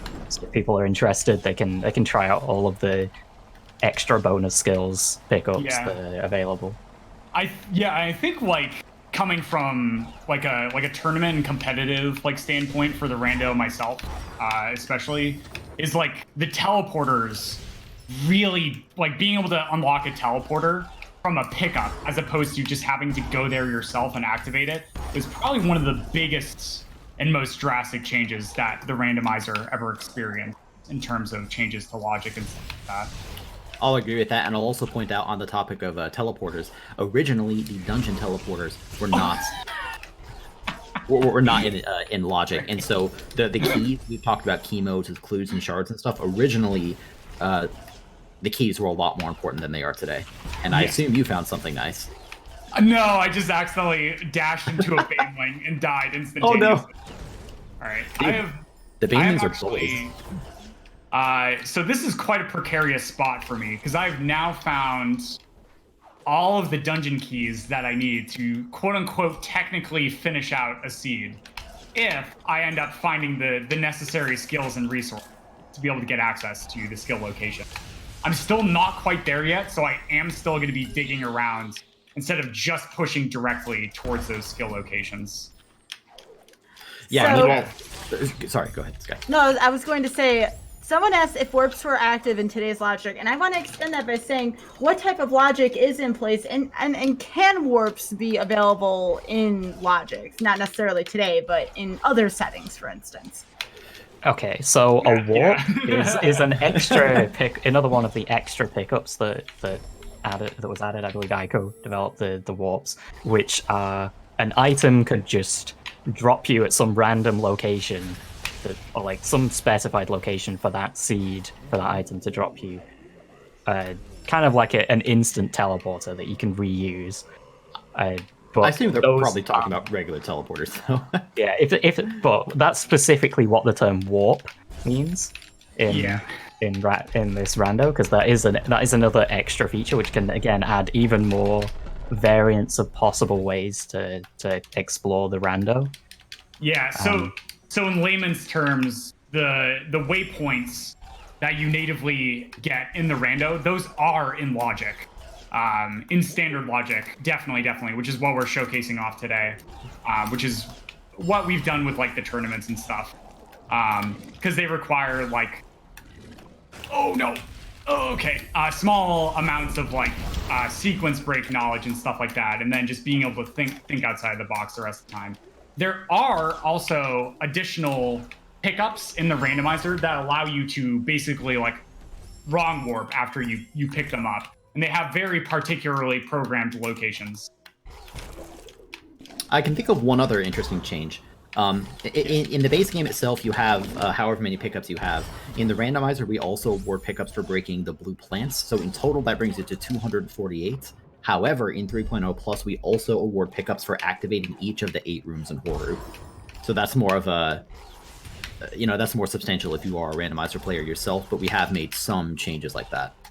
And the justification for that last change I mentioned, adding pickups to the horror rooms, was because despite the really insane variability that you can get in these randomizer seeds, after a while, certain zones end up being very heavily used and others end up being barely touched. So we wanted to add more utility to Horu. Yeah, another big change to Horu was that because people would very rarely actually go to Horu, and if you did, it'd be a very long and arduous journey, as the way that Horu works is you have to go to the very top, and then you have to slowly lower the lava all the way down to be able to get to the lower parts. But in 3.0, the open dungeons change was done, which made the lava in Horu already be completely drained. So then if the runners went to Horu now, they could just immediately go to the bottom of Horu and check out what pickups are around there, instead of having to find their way awkwardly down through Horu, which makes it a lot more interesting of a location to check, instead of just this is the worst possible place things could be. Mm-hmm. So I hope that wasn't too much of a detailed answer. Most of the game is as it was before. It's just that I think, for me, what makes the Ori randomizer so special is that the game by itself has so much creativity that is possible in its design. Like you can break these blue doors not just with charge, flame, or grenade, but also with charge dashes or with stomps. Sometimes there's a lot of variability. Yeah, it's sort of a very interesting thing about this game that there's pretty much a way to get to almost any pickup in the game with a massive set of skills, a massive possible set of skills that you can do, which is why the logic is so big and complicated, is because there's so many possible ways to do absolutely anything. But that also means that runners are constantly finding new ways to do things, like, oh, well, if you stomp on the head of an enemy, it gives you a tiny little extra boost upwards, and then turns out you can use that to get to a pickup that's normally intended to require double jump, and all sorts of these weird things like that you can constantly be finding out. I'm going to try to use dash to clip through a little rock there, a little bit faster than pushing it the other direction. Minor little optimization that we also use in the all skills speedrun. So Chad brings up an interesting point as well. We've been talking about the randomizer this whole time, but we haven't talked about bingo yet. And there were a couple community members in chat who had brought that up. Did you want to talk about that briefly? Because that seems awesome. Sure. We have an automatically tracked bingo that is all done again through the Ori Rando site that you can see from !RNG in chat. And so the way that works is there's a board of, I think it's 5x5. Don't know if you can change the size of it. In which there's 25 different goals, and you just have to go and complete these goals. So it might be like get 7 teleporters, or get a specific really awkward to get pickup, or kill this many enemies, or all sorts of different interesting goals that you can do. And then once you get it will automatically track and highlight all of the stuff, and you can play it competitively easily because it's all easily tracked between different people. It's all done through the magic of web tracking, and so it's a very, very well made bingo that anyone can very easily check out. And of course, you can still do the same sort of settings as a normal seed, so you can still do casual difficulty. If you're not familiar with the speed run of Ori and you've just finished playing the game, you could go straight into trying a bingo. But bingo often ends up being a very, very different sort of thing to randomizer, because you don't even know what the goals are before the thing starts. So you've got to quickly. We had a lot of fun with bingos at GDQ sometimes.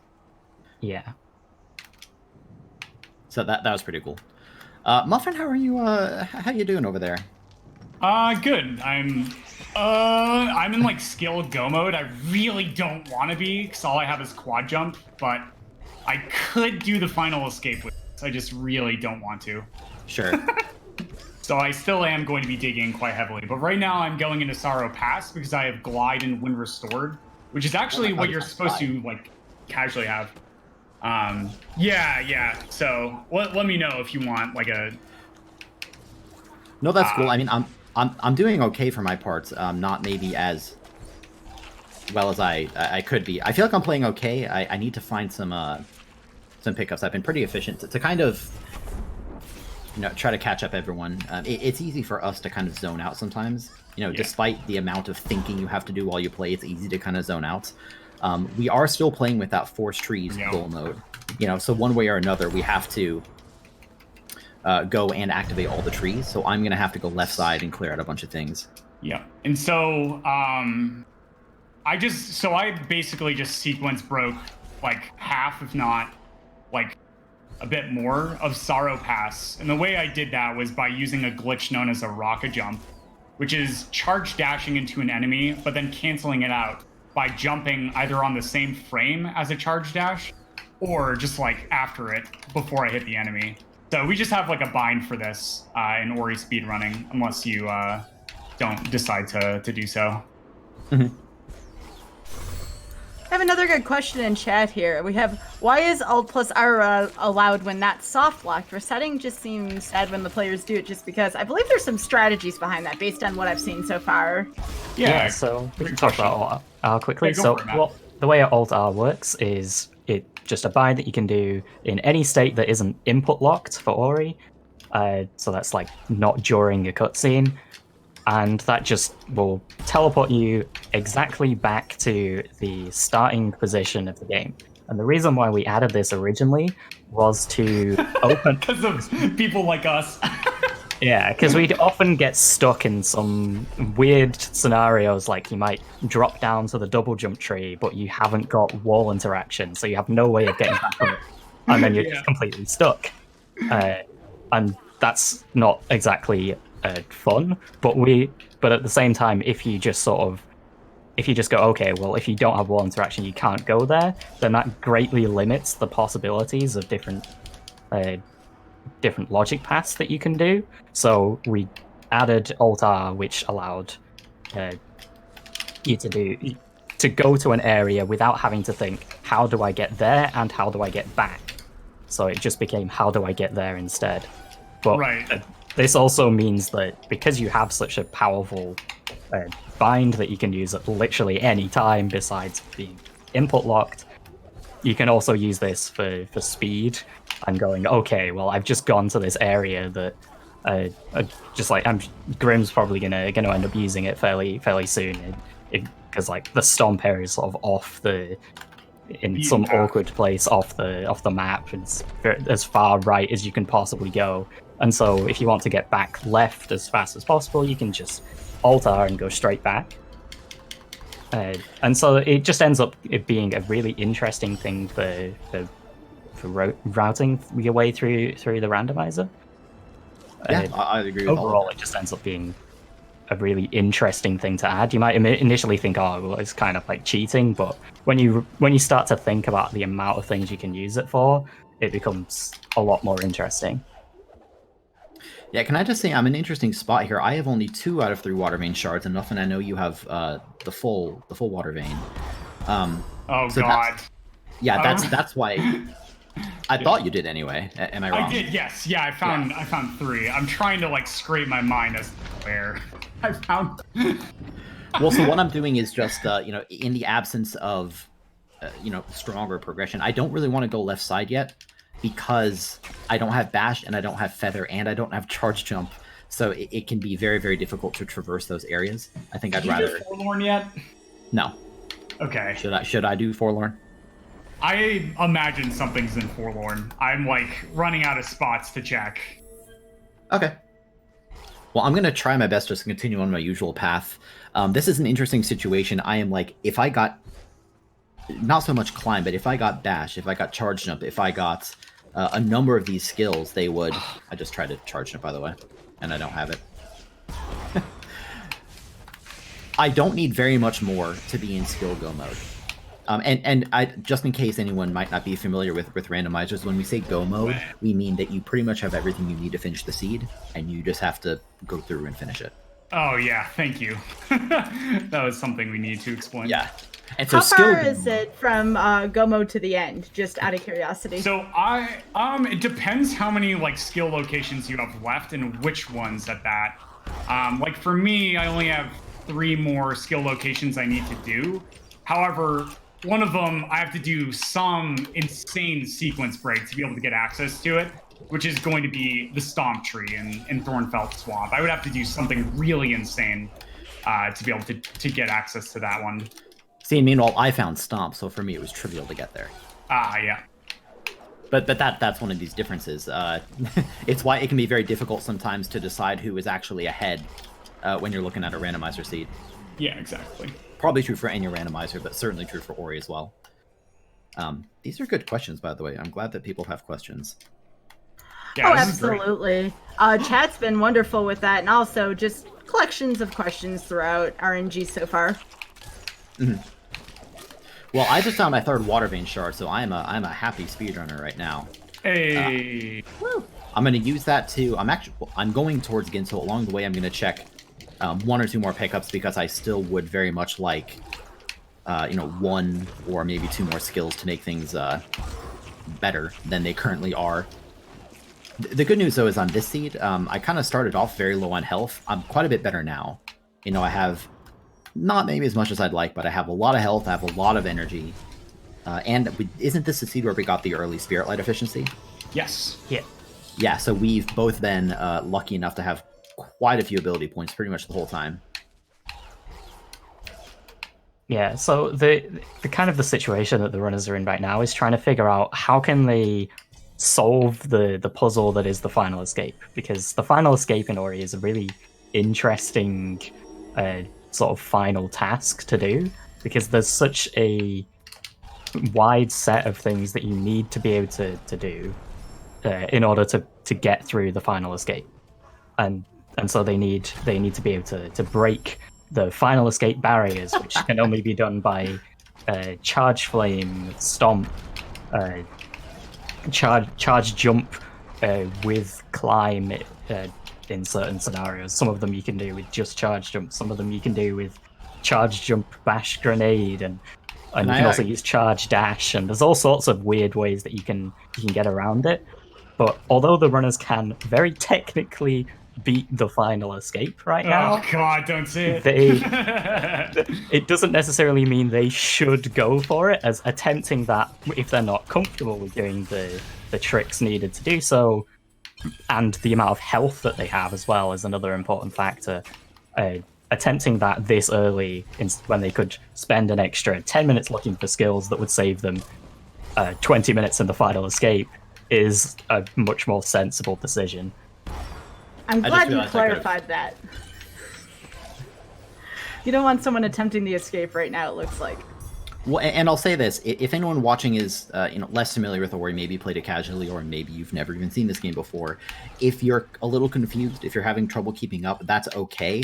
Ori Randomizer is very complicated. If you compare it to something like the Link to the Past Randomizer, as we talked about the last day, the Link to the Past Rando was actually a large inspiration for creating this thing in the first place. I think Ori is, in some ways, quite a bit more complicated, because the ways that you can use your skills creatively to get around is often, well, a lot more creative. I don't say that, as a dig against LTTP, just in the sense of, like, in LTTP, it's a lot more common to have this item unlocks this door, period. And here it's a lot more like, well, if you're willing to be creative with it, you can get around in more interesting ways. Or maybe I'm just making things up. One of those things is true. Yeah, I think that's fair to say, because just with the nature of the different types of the way that the game is built, like this game is built to have much more dynamic movement than A Link to the Past, and like A Link to the Past has much more harsh barriers of like keys than, whereas Ori barely has any hard barriers to get through things. You can generally solve almost any problem in Ori with some questionable strategies of ways of moving around, or you can just air swim and do everything incredibly slowly. Oh yeah, air swim. Air swim is exactly what it sounds like. You can just start swimming in the air. It's like anti-grenade jumps. It gets you everywhere, but it's like incredibly slow. Yeah. So at this point, for my part, I found Glide. It was up in the Ginso tree. Glide opens up a lot for me, especially because we unlocked Winged Sword. This is the usual thing that happens when you complete the second dungeon of the game. And with Feather, I can just traverse these areas very, very quickly. I'm going to attempt a trick which I have not practiced very much, and we'll see if I can do it. What do I even do right now? Oh yeah, I guess I never checked that. So on the right is a trick that Muffin did earlier, which is the bashless version of the ceiling break, which uses a rocket jump, which is, again, it's a charge jump cancelled into a jump straight away on the same frame, which gives it the maximum amount of speed. And I'm actually going to abandon it immediately. Yeah. With enough attempts, I could do that. I'm not going to attempt it right now. That trick is a very difficult trick. Yeah, so it's going to take me additional time to go all the way around here. I don't really think I need any other skills. Actually, I do. You know what? Completing the escapes can be really rough with this, isn't it? Yeah. Do you have bash or charge jump yet? No, I don't. Good. I have Feather. I'm missing bash. I'm missing charge jump. Either of those two things would make the escape much, much easier. So even though, if you look at my tracker, you'll see that I have the full water vein and I have the full suns, so I don't need any more shards. But oh, thank God, there's Stomp. Oh, good, you found it. Good. Yeah. Oh, thank God. All right, I'm finishing this. Yeah. So Stomp gets Muffin into the Stomp tree much more easily. Yeah. Woof. Did you find the horror teleporter as well? I assume you would have. I think I did. Yeah, I did. I honestly don't remember whether I did. I think I did. Actually, can I do... I hope I can do what I'm trying to do here. I haven't done this in a long time. Also, there's a laser here. It kills you unless you just dash over it like this. Can I actually do this? You can indeed do this. Should you do this is, again, a different question. No, but how can I... Not the stomp thing. How can I actually get through this? You can just bash directly up on the I don't have bash. No, you can just. Oh yeah, true. Oh, you can just. I think you can just wall jump up. I'm not. Oh no, you can just rocket jump through the little gap if you Can aim you? it right with the frog. Yeah. Okay, we're gonna try this. This is It's not been in a long logic. time since I've done this one. Oh god, this is the improvisational aspect of the rando. I'm also trying to get this rock up here. You're supposed to have bash here. I don't have it, so I'm trying to do a very fast series of stomps to get it up there. It's not easy.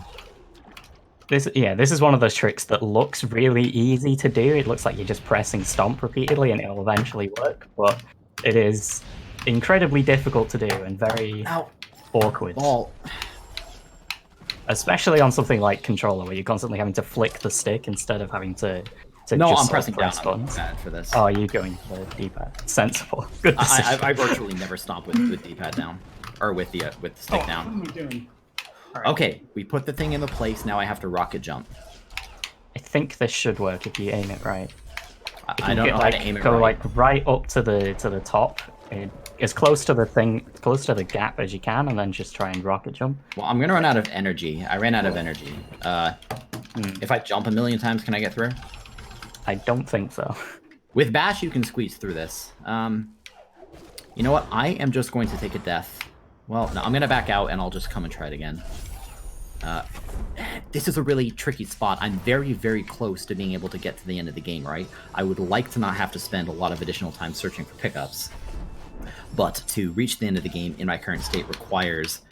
I'm going to go to Forlorn. Requires a lot of very difficult tricks. A lot of very, very precise rocket jumps and such. All right, let me know if you find something in Forlorn. Well, see, what I'm wondering here, Muffin, you must have found something else to allow you to do the final escape. Nope. Right? I have quad jump. And That's glide. it. There is an incredibly awkward way to do it, but you can do it with. I believe you can still do it with triple jump, but triple jump's even worse. Yeah, you can do it with triple jump, but triple jump is like nigh impossible. But with quad jump, there's a few more forgiving areas. So I am going to try it after I just check these last 4 really far out of the way pickups that are going to take me a bit to dig into. This is a challenging seed. It might look like, you look at that tracker, it's pretty colored in for the most part, right? I just on the Sorrow teleporter, dude. Whenever I go above like 100 pickups and I still haven't found the necessary skills, this means that did you do Glazer? No, I'm gonna do Glazer. It's probably we're on a showcase. Glazer is a particular pickup. It's next to a big laser in Glades. That's why we call it Glazer. It's I'm gonna do Glazer too. Pickup. Yeah, it's a notorious pickup.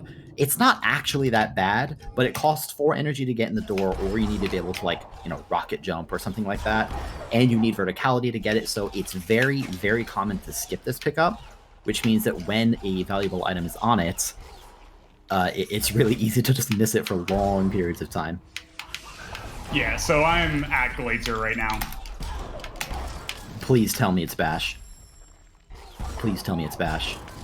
No, it's a water vein shard. Okay. So it wasn't this today. There's also a grenade pickup above it, but that one is very difficult to get without without Bash or with charge jump. Yeah, playing the again, order it's technically possible to get to it with the current skills, but it's somewhat difficult to do. Yeah, I'm just gonna go for it. This is gonna be awful, but I'll try the final escape with this. Remember, I still need to activate a lot of these trees. I'm doing a little precise double jump there to get into this spot. Use grenade to check these pickups. If I can just find Bash, I'm done. It's really that simple. Yeah, Bash is really that powerful. Yeah, Fun little trick here. I can let myself float down in the water during the cutscene. That mainly helps with when the water is dirty and it will be damaging you, because it can't damage you during the cutscene. So that lets you save, I believe it's 1 health when you're going through that if you're in dirty water. But this is clean, so it's not a problem. It just saves a tiny bit of time. Yeah, so once again, if you missed the last seed, what I just did is I saved outside of the door in Horu, and then what I did is I put out to the main menu, reloaded the save, and on the first frame I had control of Ori. I ended up going ahead and pressing up, which is what is used to enter doorways, and that rung warps you to the very end of the dungeon. But I'm going to focus, because this is going to be one of the hardest final escapes that you can possibly do in Randomizer. Yeah, so to quickly go over what Muffin's going to have to do, there's a few different bits, room by room, of what Muffin's going to need to do. So the first bit, fortunately, this is pretty easy when you have double jump, because otherwise you have to do a very awkward dash to get past there. So this is the first barrier. By breaking that barrier, this despawns Kuro, which would normally be chasing you. And then Muffin can then spend as long as he likes here and can just go all the way to the other side and then try and dash all the way across, gets that nicely, but now he's in the next bit. And again, gets past Kuro. And now this room is filling up with fire and has got to make it all the way to the other side. Fortunately, he has a lot of health, and so he can quite comfortably make it through here, but now he's got to get through the fish. Fortunately, he has clean water, which makes it so he can spend as long as he likes in the water again. But this is now the most difficult part, because at the top bit here, normally you'd need to have like bash to be able to bash off the little falling rocks to be able to make it up. Fucking right, dude. Yes. All right. I can't believe it. Muffin, Dang it! he can just go up there because of quad jump. He can barely make it up. Otherwise, you'd have to do a really awkward damage boost, dashing to the right, and then trying to somehow cling to a flaming wall during a couple of iframes, and then get back again. But fortunately, quad jump saves him from having to do that, so he can just make it through. And now all he has to do is hold right, and he will eventually finish the game. How Yeah, in the sorry world for the did you... language. Cover. I am I'm actually subjecting shocked. you to the swear jar for charity Yeah, next time yeah, one of I'm these donating. comes around. Yep. How did you actually do that escape without charge jump or bash with this particular skill set? That's insane. Yeah, there's a way to do it. As with all of these, there's a way to do it. It's just really awkward to do and takes a lot of practice. Like, that Muffin made that look way easier than it actually is. We're in an interesting situation here where Muffin is done with the seed, right, and I'm not. I don't want to hold up everyone, so I'm not gonna end just yet, but I might end up I don't know, taking a shortcut, looking at a spoiler or something for the sake of not holding everyone up for too long. We'll see what I can find in the next few minutes. Yeah, time's coming up, Sky. All right, Covert, you are the most time. Did you say? Yeah. All right. We got a 50-29 here, according to this. Covert, you are one of the most animated people we've had on this show so far. 50, Surprise, surprise. 50-ish minutes is a really, really good time for shards. Especially a seed like that. That was ridiculous. The purpose of the whole shards key mode is to, on average, have you explore a larger percentage of the map. But we used to have a key mode called limit keys, which was even more direct, where the keys could only be at like major events and such. And that was one of the concerns there, is that you ended up spending a lot of time on the right side of the map and almost none on the left. So a lot of the reason we've designed these key modes as we have over time is to try to encourage different playstyles. All that to say that 50 minutes is a good time. That's my point. Yeah, especially with as skill-starved as this seed is, because without Bash, you need so many other things just to substitute this one ability being missing, which is just a testament to how absurdly powerful Bash is and how it unlocks most pickups in the game. But just not having this one pickup means that you need to find a huge number of things to substitute it. And this is the situation that Grim's in now, is just without... If he got Bash, if he got Charge Jump, then he'd immediately be able to easily just clear everything. Yeah. But without one of those two, it's very difficult to do the tricks needed to finish the game. Let's say I'll cut myself off at an hour. How does that sound? That sounds good. Okay. And feel free to help out Covert if you feel like it'll help Grim get towards that goal. I mean, I can like go back in the game and dig in places, but yeah. Oh, go on.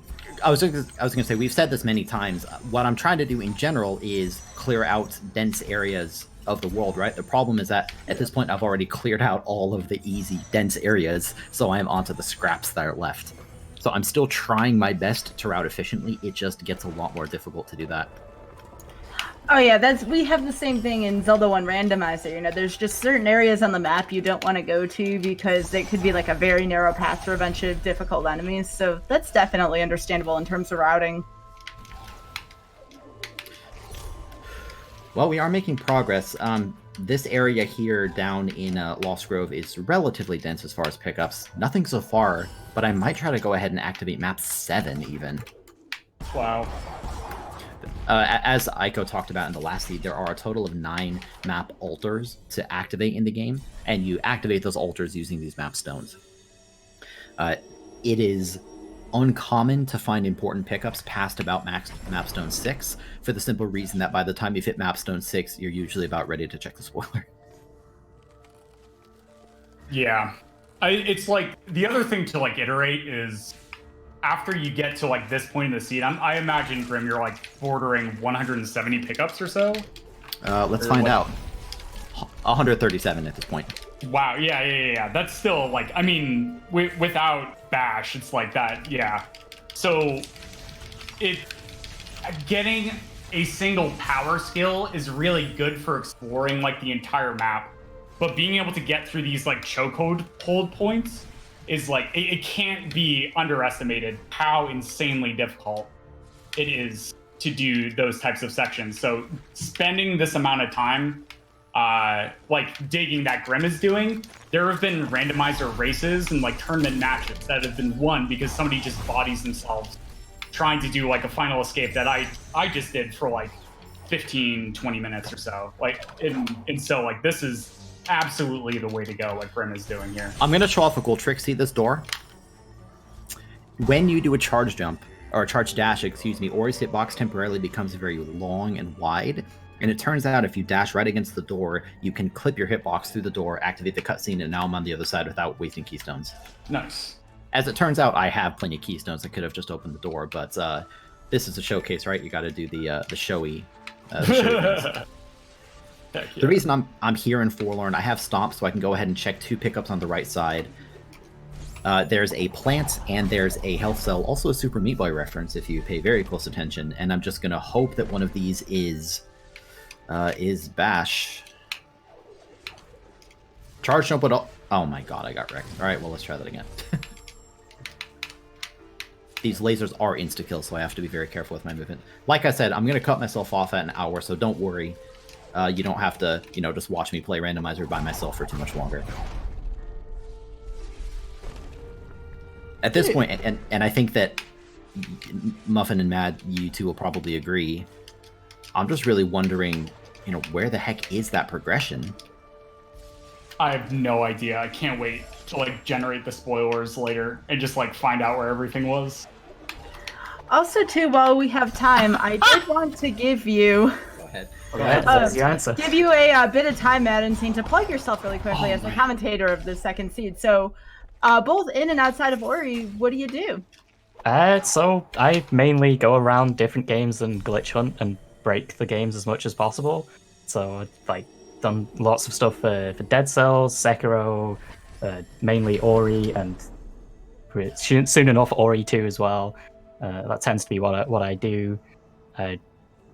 Twitch.tv/madinsane_. I don't really stream very often, but I'll always be around in various discords to break games as much as possible and make them faster. Absolutely. And again, we talked about this on the one of the panels at PAX East this past weekend. Glitch hunting is just as important as any other role within the speedrunning community. Without those people, we don't get to see those cool tricks. So now everybody's been commentating in chat here. What just happened? I want to hear it. What's so funny about all this? So I found charge jump. I've been saying, and we've all been saying for a little while, I only needed one more skill to be able to really finish the seed. I mean, not to make it possible. As we saw, it is possible to complete the game without charge jump, which I just found, but it's going to be much, much easier with charge jump. Bash would have been even better, but we'll take charge jump. Because of it, charge jump is a skill that lets me charge up and then throw myself. It's effectively a high jump. It's just like a powered high jump. Yeah, and I'm going to be able to use that to clear Misty Woods and the rest of the game very quickly.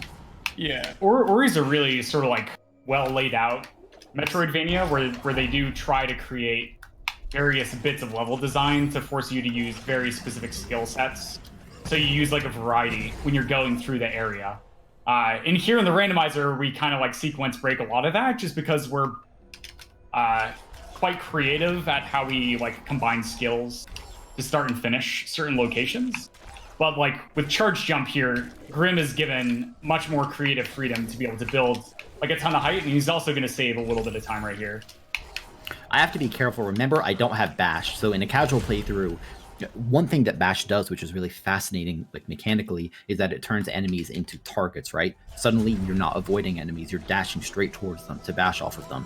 But I can't do that, so I had to continually slow down and kind of, make sure I don't get hit for too much damage, but... Whoops. But I'm almost done. That's my 10th skill tree. I already have the Horror Teleporter. So we're going to go straight to Mount Horror and do the final escape. This final escape won't be free because I don't have Bash. I still have to be careful, but it'll be fine. Can I just say as well, for people who are less familiar with Ori and you want to get a sense of like how fast you can move through the game, if you recall just a few minutes ago I was saying all I need to do is find one more pickup and I'll cut myself off at an hour if I don't find it. Since that, I still haven't hit an hour, and I've gone and picked up 2 additional skills and made it to the final escape. Yeah, feel free to finish this one, Grim. You're very close anyways, and you deserve it, given where the last couple of things are, so go for it. Yeah, thanks. I just wanted to really showcase how quickly you can move through this game once you know what you're doing. Yeah. And this final escape is a pretty different final escape to the one that we've seen Muffin do, because this is bashless, but you have charge jump, so you don't have to do some awkward things but climbing up a wall. Check this out. This is what I want to do. There we go. There we're across. With here, I'm going to do a intentional damage boost in order to charge jump off the ground. Right here, I would be in trouble, except that I have clean water. I'm going to here, so the fish don't damage me. I'll charge up my charge flames, make sure to take them out early. I also have to be careful to get around this without spawning Kuro. And because I don't have Bash, I have to, get around these obstacles in a different way, and we're on to the end. Can I just say, Grim, you are owed good RNG after the last couple of runs. You need just the dash right away. I feel like that should just be the way it works here in this next one. You're not wrong. I mean, it's the nature of randomizer. All right, also, this seed I'm going to Forlorn.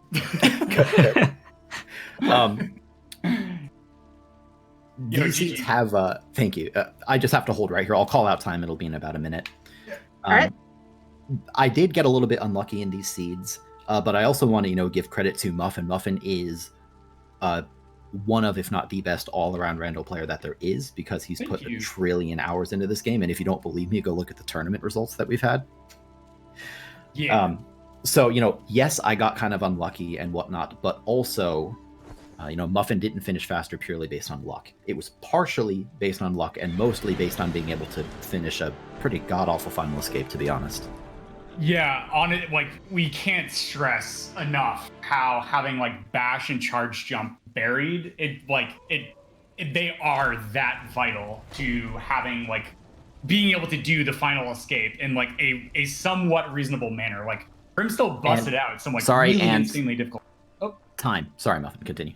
Yeah, but those are still very difficult strats. But yeah, go ahead, Sky. 101.51 for you. So again, only about a 10-minute difference, and I have every cause to believe, based on the limited knowledge so far, this really has to do with that dash mechanic y'all were talking about.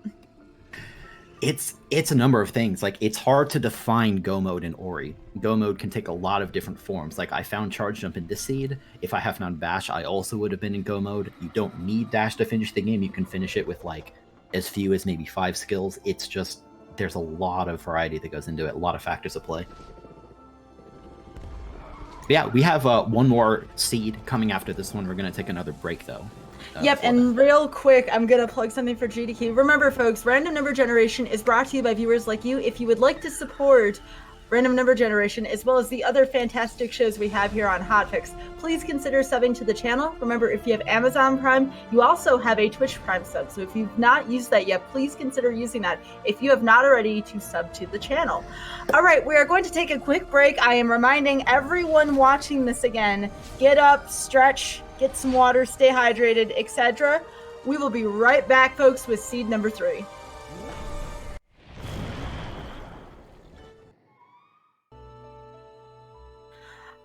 All right, everyone, welcome back to Random Number Generation. I'm Skybilz, your host, and here we're going to have Seed 3. This one we have an estimate of 1 hour, 10 minutes. We will talk about the specifics in a second here. Here we have Vooligen as our third commentator. Vooligen, it's great to have you here. How are you doing? I'm doing great. How are you doing tonight, Sky? Good, good. We're very happy to have you here. So without further ado, Covert Muffin has given me the green light here that everything's all ready to go. So I'm going to count y'all down. Runners, you both ready? Yep. Wait, I was muted. Oh, yes, I'm ready. Yeah. Sorry. Y'all ready? All right. Yes, I'm ready. All right, I'm going to count y'all down here. 3, 2, 1. Good luck and have fun. So one of the main things I want to know is, how is this seed different from the others? And why is this seed's estimate about 20 to 30 minutes longer than the first seed we've done? Well, that is a great question, and we'll get right into that. So the mode we're playing on now, standard, we're playing with shards. So shards is the same key mode that we just played with, where the keys are divided into parts, and you want to collect 3 out of 5 of them to get those keys to enter those dungeons in the game world. But the new part here is World Tour.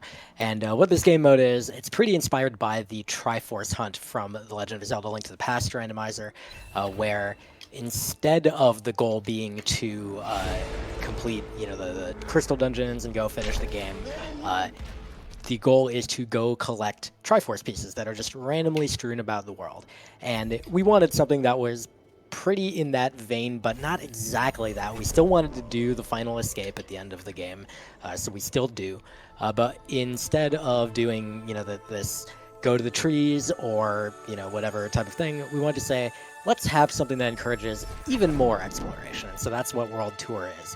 There are going to be 8 relics that are randomly placed, 1 in each of 8 different zones in the world. There's 11 total zones, and we will be, as you can see, in fact, on Muffin's screen, thank you for showing that real quick. I think Greg was showing it earlier too, the little text box that displays which zones are going to actually have the relics this time around. It looks like the ones that do not are Blackroot Burrows, the Valley of the Wind, and Misty Woods. So there will not be relics in those locations, and the runners might not necessarily need to go to those areas.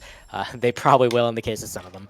But then all the other areas, they are going to need to go. And I found one. Good, excellent, perfect, yes. And they'll find these relics. So they've already got the one for the Sunken Glades, and that's really nice. They've got a Bill's Bracelet, a simple band made of plant woven fibers, which is really cool. We took some creativity, put some flavor into the names and descriptions of the relics, which I'm a big fan of. But yeah, otherwise we're gonna kind of just get started the normal way. I would like to know, actually, from Grim and Muffin, maybe in that order, how do you both approach a World Tour seed a little bit differently, maybe, than other modes? Grim, you want to go first? Yeah, the first thing for me is it's a very small exclusion list. Like Vooligen said, we're playing with the World Tour 8 mode, which means that there are relics in 8 zones. I don't remember the 8 zones. I remember the 3 that don't have them, because that's significantly easier to remember. So if you paid attention and saw me flashing that little text box at the top over and over again, I wasn't just doing that to help Vooligen out or to showcase to everyone watching. It was for myself to see it over and over again and say, okay, I don't necessarily need to go to Blackroot. I don't necessarily need to go to Misty or Valley. So that's how I start. What about you? Yeah, so one of the 2 most important things in Rando to bring down your average time that you're able to finish a given seed based on the logic is, 1, pushing the constraint, which in this case are the relics, which are gating us from being able to start and finish the final escape. And the second thing is being able to find your next bit of progression. basically what progression is, if you weren't here earlier tonight, is for Ori, it's being able to unlock certain areas of the map.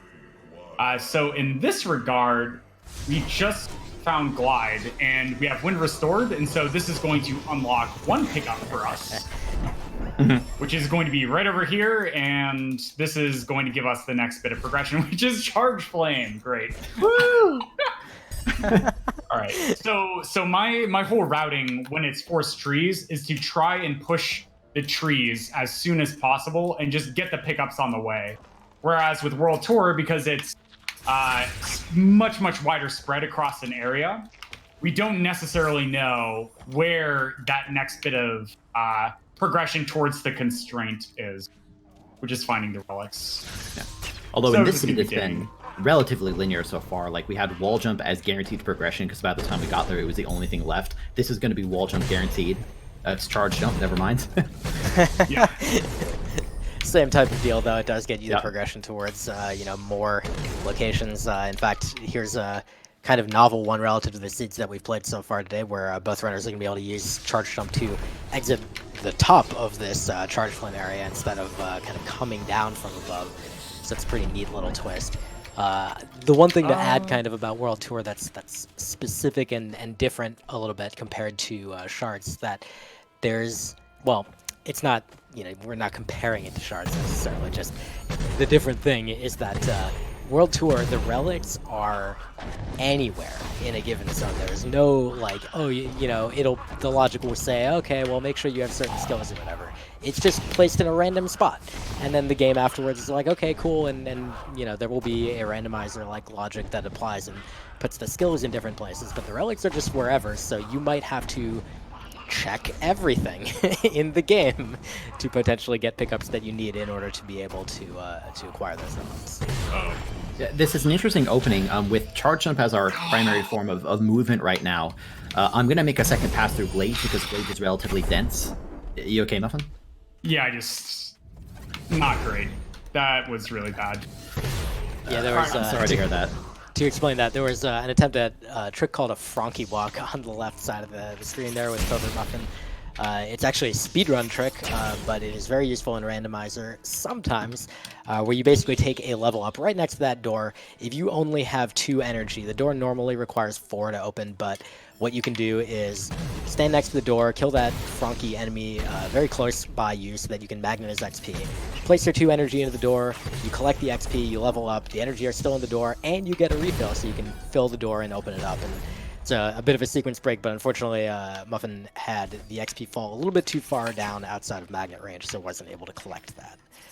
Yeah, sucks. so the reason that happened is because the way you attack in this game is your companion sign will just lock onto something, and unfortunately I was a little bit too far to the right, so there's a little bit of a cliff in the way, and this caused sign to miss one of the attacks.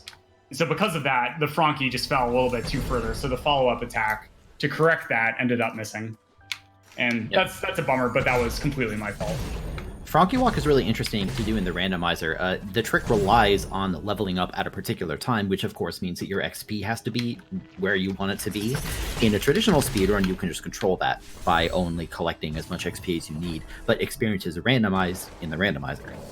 So, it's good awareness by Muffin to recognize that he was in a position where he even could attempt the Frankie Walk. Yeah, Was there anything at the energy cell next to wall jump tree Grim? Oh my god, I'm not sure. It might have been a map. Okay. All right, I'm just gonna check. I wanna want say to it's a it map. was a shard. I'm sorry, it was a Sunstone shard, yes. Okay, good. Then I will get that. I'm not trying to be coy. No. Okay. All right, so Grim's about to, looks like he's going to be heading into Blackroot Burrows. Fairly standard type of play at this point for him. What's I'm just going to interesting, briefly... though- you go ahead, yeah, actually. go ahead. I was just going to say there is no Blackroot Relic. Remember? That is correct. Yes. I'm still choosing to go here because I think progression's in here, but it is technically a questionable play.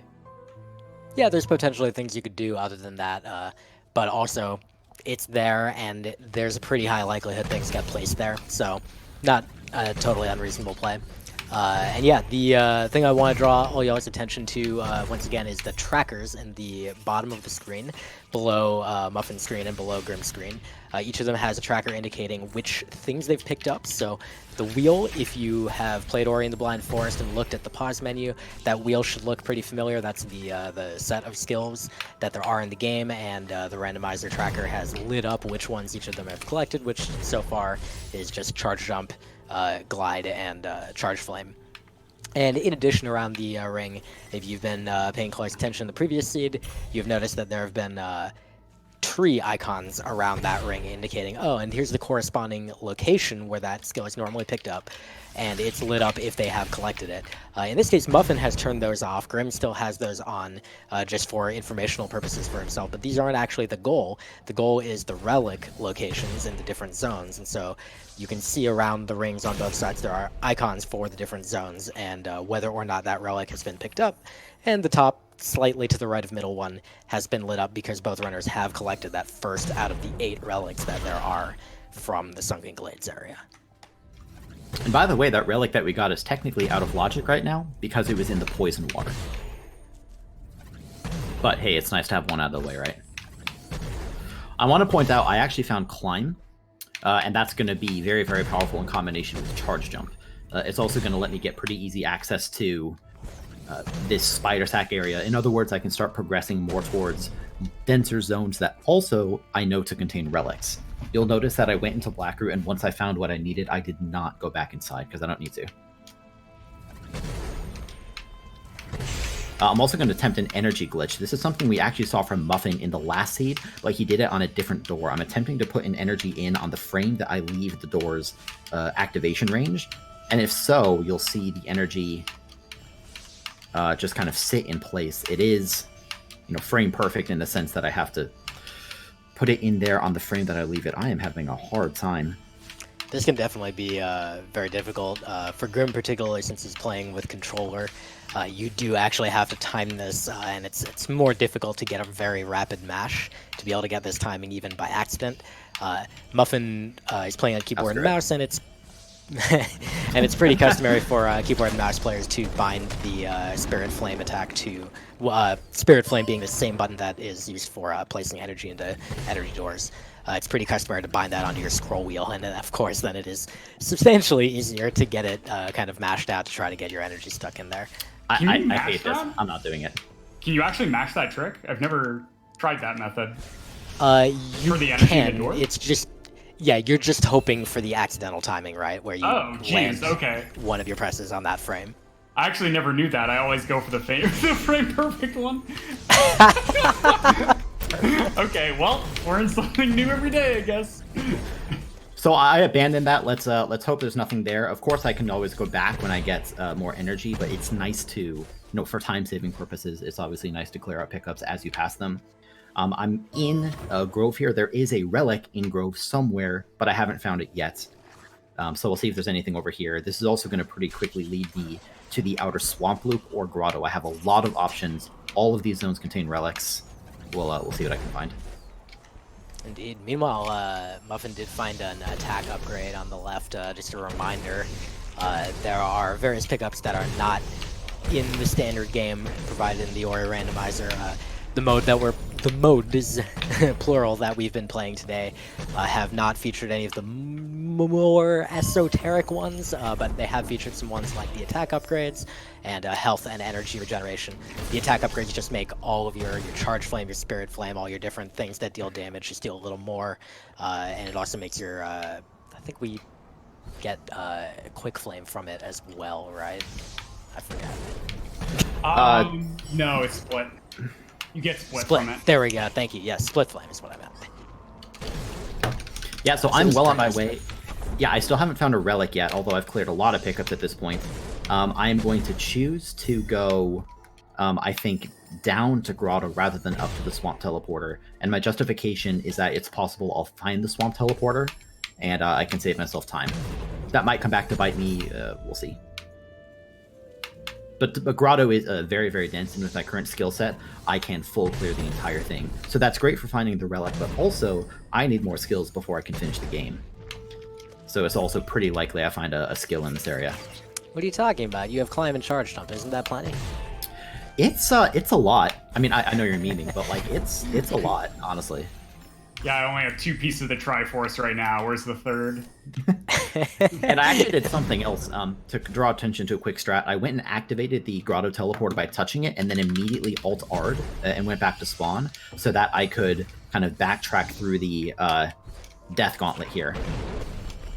And in this way, I can clear out a number of pickups and then continue down into Grotto where I was going to go anyway, so it's just a little bit more efficient routing. Y'all keep confusing me with this Triforce talk here. I'm like supposed to be looking for something new over here. So I have a question because, again, this is the 3rd seed we've seen tonight. We have a lot of these different attributes to them. Is there any one item you want to find, or skill, if you will, over anything else to start that wouldn't be the same with the other seeds because this one is a little bit different than the others, if that makes sense? Yeah, I'm looking for grenade. So I can have grenade jumps again that are...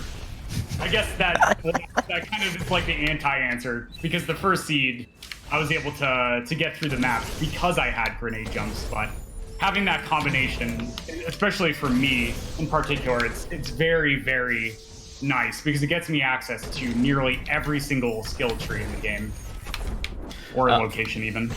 Yeah, and that's especially good for Muffin because Muffin has spent time practicing grenade jumps to the point where we had a meme in one of our RTA tournaments called "What's 20 Seconds?" Yeah. where Oh my god, please no.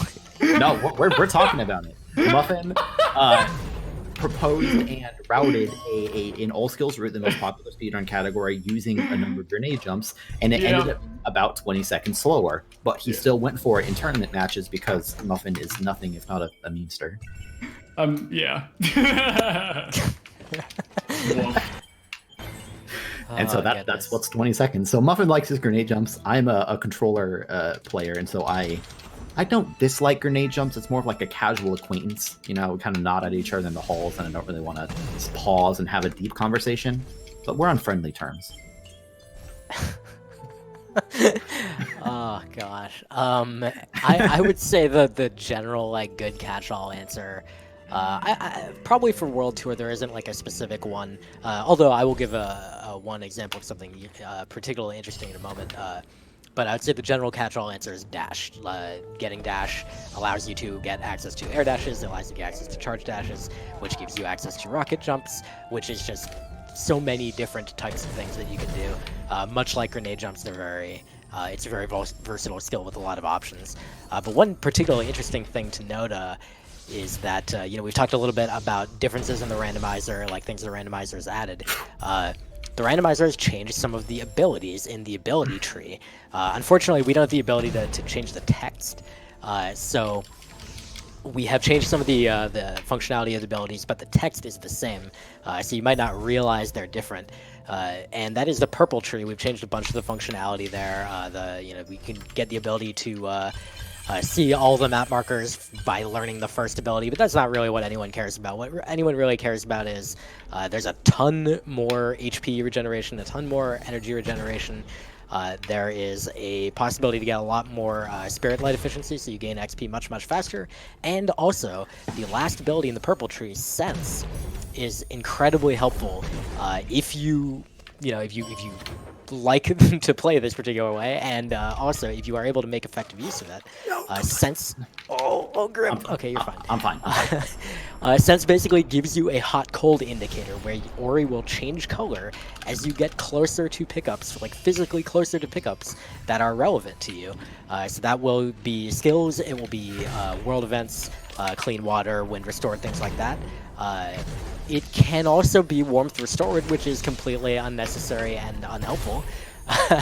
And notably also in World Tour, it is important to note, it does not give you the hot-cold effect for the relics. Yeah. So you do still have to find those. Also, in all seriousness, something like... Oh, yes! No way! All right, we'll talk about that in a sec. But, Oh, God.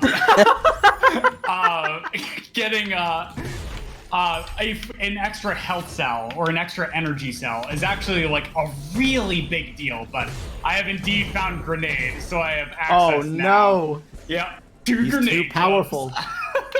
This is like that point. Oh, sorry. This is like that point in that superhero movie where the big purple guy completed his goal. There's Uh-oh. only one racer left.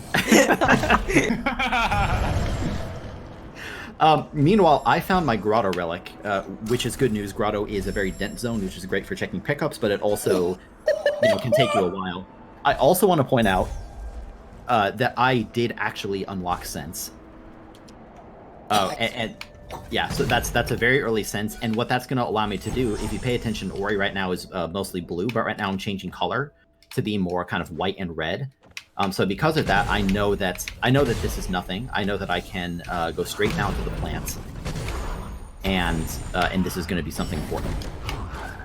Yeah, and the point that Muffin had just been getting at right before he found Grenade and went crazy is that there is definitely a possibility if you kind of play a little bit too much with Sense, that is to say, like, you get a little bit too fixated on only going to the pickups that it tells you are relevant, you can very easily miss out on important things like health cells, keystones, map stones, etc., where they're not, you're not lighting up for them, but you will need some amount of these things in order to finish your seed, typically. Also worth noting that Muffin found Bash, as well as the another one of the relics. He's got 3. I'll let him decide whether he wants to share which zone that was in. Yeah, Grim, just let me know. Oh no, that's cool. I'm doing okay actually, as opposed to the other 2 seeds. I'm feeling confident. I'm feeling okay. How many relics I do you have so Sense. far? What'd you say? How many relics do you have so far? 100. How about you? Wow, that's amazing. I have 2 relics. I have Glades and Grotto. Nice. So, by the way, that thing about continuing to check pickups, I can see my character. I know that what's below me is not like a skill or a relic. I'm still continuing to check pickups, though, because I'm not quite confident in the amount of health I have. I'd feel a lot better just having 1 or 2 additional health. And so that's why I'm continuing to check a few things. Indeed. So we've actually, both runners have kind of converged on the same spot here a little bit. Muffin kind of coming in the bottom route here to Swamp, and Grim the top one. With their mostly same set of skills other than the bash find by Muffin. So we're going to be, poking around Swamp a little bit. There is a relic here, that icon. If it can be hard to see, obviously the size of the icons on stream, but that's the bottom, just a little bit to the right icon there that just lit up for Grim because he has found that relic. What's interesting, too, about this is, in particular, the dungeons are counted as zones, kind of the same as anything else as far as relics are concerned. And we actually do have... let me do this. We actually do have relics in all 3 dungeons, which makes the keys or potentially the dungeon teleporters a lot more valuable. Whereas, in general, like, for example, you might get a seed where there's no horror relic, and you don't need to worry as much about exploring that kind of thing. Yeah, and that can also definitely put you off of checking out areas that might have valuable things in them. If, for example, you get that, oh, there's no relic in Horu, thank goodness, I don't have to go to Horu in this seed, I can just ignore it entirely. Turns out 2 skills are there, and you're just sad forever. Yep. Not that anyone's getting those skills anyway, they wouldn't go to Horu no matter what. So I actually found a Valley teleporter a while back, so there's no relic in Valley. Ordinarily, Valley's a good place to check, but I'm intentionally dodging a bunch of pickups, except for the things I need. I just found Grenade, which means that you've already been here. He knows. He knows. And as I said, I'm still continuing to just check pickups because I still want some more health. Once I find 1 or 2 more health cells, I'll start dodging pickups a lot more aggressively, I think. Can I actually do this? Why am I even here? I don't know, why are you here? Well, there's a Sorrow. Okay, there's a health cell. That's pretty good news. Of course, that was mine. Perfect. Yeah, I just Can I found grab this? my first health cell. Beautiful. Wait, your first one? Yeah, I'm on 4 health right now. Oh boy, you're in trouble. I'm here. That was very nonchalant. I don't know. You also completed the last seed with like a pretty rough set of skills for the final escape. I'll be fine. By the way, if you see my character, like I dodged the keystone to my left, I didn't need to check it. Whereas this one, I know is something valuable. So I can it took a lot of ability points of investment to hit Sense, but now that I have it, I can check pickups a lot more aggressively. How many water vein shards do you have so far? I haven't only really have found one any. right now. Yeah, same here. I'm gonna go ahead and Oh wait, no. skip that. Well, wait, no, I forgot that there's a Star relic I need, so never mind. I will be going back and checking that other thing. I know where I'm going next. Oh, really? You seem real confident there, Covert Muffin. Oh, nice. Yeah, I'm going to Forlorn, dude. Dude, I'm also going to Forlorn. Oh, yay! I sarcasm aside, I was actually about to go to Forlorn. Oh, that's so good. There is a Forlorn relic. I have the completed Gumon seal. I'm assuming you do as well. Yes, I do. Yeah, the Gumon seal, for anyone who isn't aware, is that like middle top, the kind of diamond-shaped key that we have. It's a crystal. There's a princess inside. The princess lets you into the Forlorn Ruins, and then she says, "Ha ha, sucker." Combining our Ori and Link to the Past memes here. We both know that there is no relic in Valley, so I'm not going to be too thorough. But I'm still going to grab a, I can still use Sense to effectively determine very, very fast whether... Oh, you got Sense. I got Sense, yeah. And so because of that, I can, I can check things very quickly. So right now I'm, like, walking towards Valley entrance, knowing that there's no actual pickup here. And because there's nothing, I can just back out immediately. Grim, when you were going across the middle of that area, do you think you might have gotten a little bit darker? Are you baiting me to go check the Valley Long Swim? I'm not necessarily saying that a particular pickup located in that area that requires like 30 seconds of swimming might or might not have something, but boy, it kind of looked like it, and even if it didn't, I might say that it did anyway. I don't think that my co-commentator here has my best interests at heart. I was gonna say, Villagin, are you suggesting some sort of meme? I would never, ever suggest it. Unless it were funny. What the Valley Long Swim is, you have to use grenade to open up a very long swimming section, and then you have to swim through it. Also, my water's poisoned, so I'm not going to do that. That'd be terrible. But, I mean, it is a valid pickup in Valley. You can totally have something there if you're unlucky. Alright, there's only one way to get through this area. Nope, maybe there's more. Are you grenade jumping? What? No, me? Hang on, this one's really precise. Yeah, there's not really a good spot to line up for this thing that Muffin's trying to do. Alright, I'll go for you. So now Grim is in the lead by what appears to be like 3 steps, and now Muffin is in the lead by what appears to be like, I don't know, 20 steps. Because I grenade jumped. Of course. I mean, like, grenade jumping is fast. For anyone curious, we have a few TASs, tool-assisted speedruns of this game on YouTube. And when acquires the appropriate skills, the TAS makes heavy usage of grenade jumping because it's fast, but you have to pull off these very precisely aimed, frame-perfect tricks over and over again to capitalize them on in an optimal kind of way. So going back to talk a little bit about the kind of the meme stuff and help bring people in on the inside jokes, particularly with regard to Forlorn Ruins. So this place, normally in the base game, this place is frozen over. As you can see, it's really cold, covered in icicles, and you navigate it by using this orb that basically causes Ori gravity to change to whatever surface you're running along, which could be like if it curves basically around to be angled upwards. Your gravity changes to be left-right instead of up-down, which is really cool, but slow. Super slow, because you have to walk while carrying the orb, so that is already kind of meme-like. And then on top of that, all the locations of pickups in this dungeon are kind of slow, inconvenient, either require using the orb or doing like awkward techniques to try to get around quickly. So basically the meme comes from that, and in earlier versions of the randomizer, it was far less likely for anything good to be here. So you would pretty much only have to come here if in the old we had a mode called Force Limit Keys. There we go. Yeah, in Limit Keys mode. I've blocked it out of my mind. You would have to come in here sometimes to get one of the keys.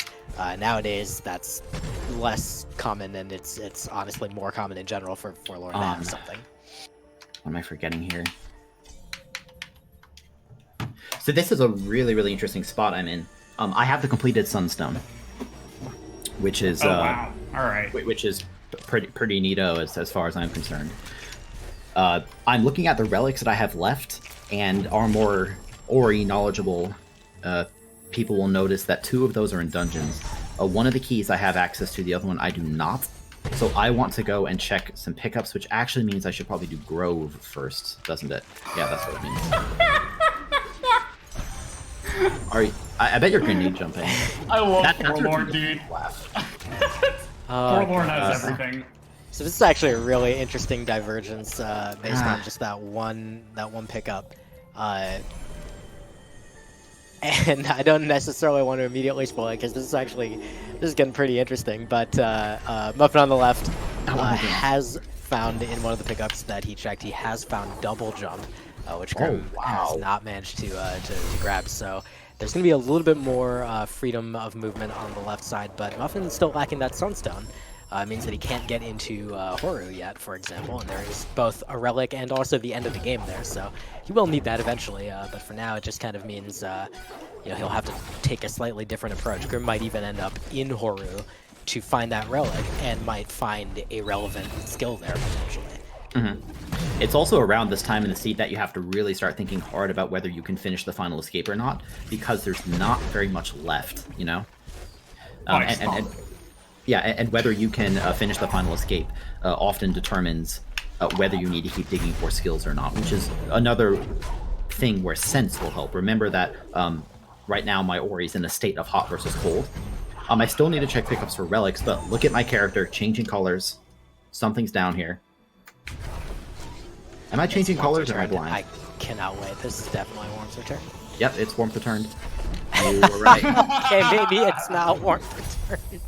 Maybe it's Dash. That's fine. We will take that. That's very, very valuable. You know, we found Dash in the mid part of the seed here, rather than the found wall jump.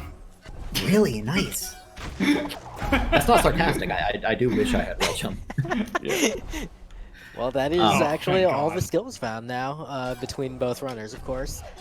Muffin also picking up the Ginso Tree relic there as well, so in possession of that. And, you found water vein shards? I can't believe it. Oh no. That's the biggest thing for me. And now water vein shards will be detected by sense, so I don't need to check everything, but I'm also still looking for that Grove relic, you know? So that's another thing I need. Yeah, I need the Grove relic. I still only have 1 Sunstone shard, so I still have a lot to do in that regard. But once I find like Horu access, I'm going to be in a really good spot. But until then, not so much. I can think of a few things to check here that I'm going to go check for thoroughness reasons. I'm kind of light on teleporters, honestly. I keep having to go back to the Grotto TP just because I kind of skipped a bunch of other teleporters. There's only a handful of pickups left. Actually, what I'm doing is not very smart, to be honest, but I'm going to do it anyway. Now I guess I'm over here. I might as well check it. I'm going to go check a grenade locked pickup that is classified as being located in Grove, which means it might, be the Grove relic that I need. But Horu Fields, which is like the path to Horu, is also classified as Grove. So the smart play, statistically, for me, would be to go to Horu Fields, and then if I happen to find the relic there, I can head right onto Horu. But like I said, I'm already over here, so I'm just going to kind of check it, see what happens. I'm just gonna point out a fun little thing for anyone who's kind of a more casual viewer and then hasn't really seen a lot of people do randomizer, or maybe has tried randomizer themselves and they found man, it is very hard to remember what things you have acquired at any given time. Yeah, don't worry, that applies to everyone. For example, one of our runners here not remembering that they have dash. Oh my god. As you were saying that, I was thinking alright, yeah, he's gonna relate it to us, but we haven't forgotten anything yet, so, I got my face. Turns out there was egg all over my face, and now I'm just an egg face. That's my life now. Well, maybe the egg will return. Oh, that's an obscure little reference. Oh, I want to. If you draw attention to my screen for a minute, I have to break a barricade over here, so I'm going to respawn this guy, and then I'm going to attack him for a while. What I'm doing here is building up a cumulative impulse on this guy, and then when he activates, he flies away and breaks the wall. It's really funny. I remembered I had dash. Don't. I remember this time. Good job. The Baneling charged up his momentum and then went flying. Now, for me, rather than go straight to Horu, I am actually going to check some pickups because remember, I still need that Grove Relic, and right now it is. I think it's actually maybe it's not guaranteed that it's here, but it's almost certainly here in Horu Fields. And I've ran out of energy. That's probably fine. I have a question. Again, this is a very commonly asked one. How much should one need to know about the vanilla game before attempting a rando? Should the person wanting to try Ori Randomizer beat the vanilla version first? That's the case for most randomizers, but I just figured I'd check here. Yeah. I think I would say there's a couple different things to talk about. One, I mean, definitely play the game casually. Try to 100% it if you like. But if you honestly just feel like, actually, I'm so interested in trying this rando, I'm just gonna go try it. Absolutely feel free. Aiko in chat was just mentioning that we even have had a player who never played Vanilla Ori before doing Randomizer. That was their first playthrough. They still had a great time, especially thanks to Aiko's tools available on the website, orirando.com. We have a tracking map there that allows you to see what is available at any given time in terms of what the game will expect you to be able to acquire. And it can also show you, like, literally what pickups are where. Like, it can just spoil everything for you if you'd like. So you can just spend your time figuring out, oh, okay, it is telling me to go over here. It expects me to go over here. How do I do that? Let me try to just, play around and try to figure that out. And so it is absolutely viable to do that. It is also viable to, do your casual playthrough first and then go play it. You can totally spend hundreds of hours speedrunning it first, like a lot of people did as well, a lot of speedrunners particularly. But it's very viable for pretty much everyone, and if you come onto the Ori speedrun Discord, which is also where the rando is primarily discussed and homed, we are more than willing to answer questions for people of all skill levels, of all levels of whether you think the question is supposed to be obvious or not. We're totally happy to help at all times, help you kind of figure out how to get through things or learn the randomizer. I will second all of that. I've been with the Ori community since almost the very beginning. Vulgen's one of the few people who have actually been there longer than me. And it's just been nothing but welcoming the whole time. It's really, really nice, I think. Well, speaking of the community, I would like y'all to plug yourselves. We've been talking to the commentators, and I do want Vulgen to talk as well. But, plug yourselves. What do you do inside of the Ori community? And then what do you do when you're not playing Ori? Well, you can go first if you want. Nah, let's hear from you both.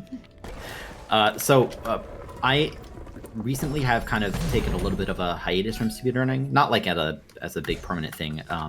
I spent some time running Dark Souls All Achievements in the past.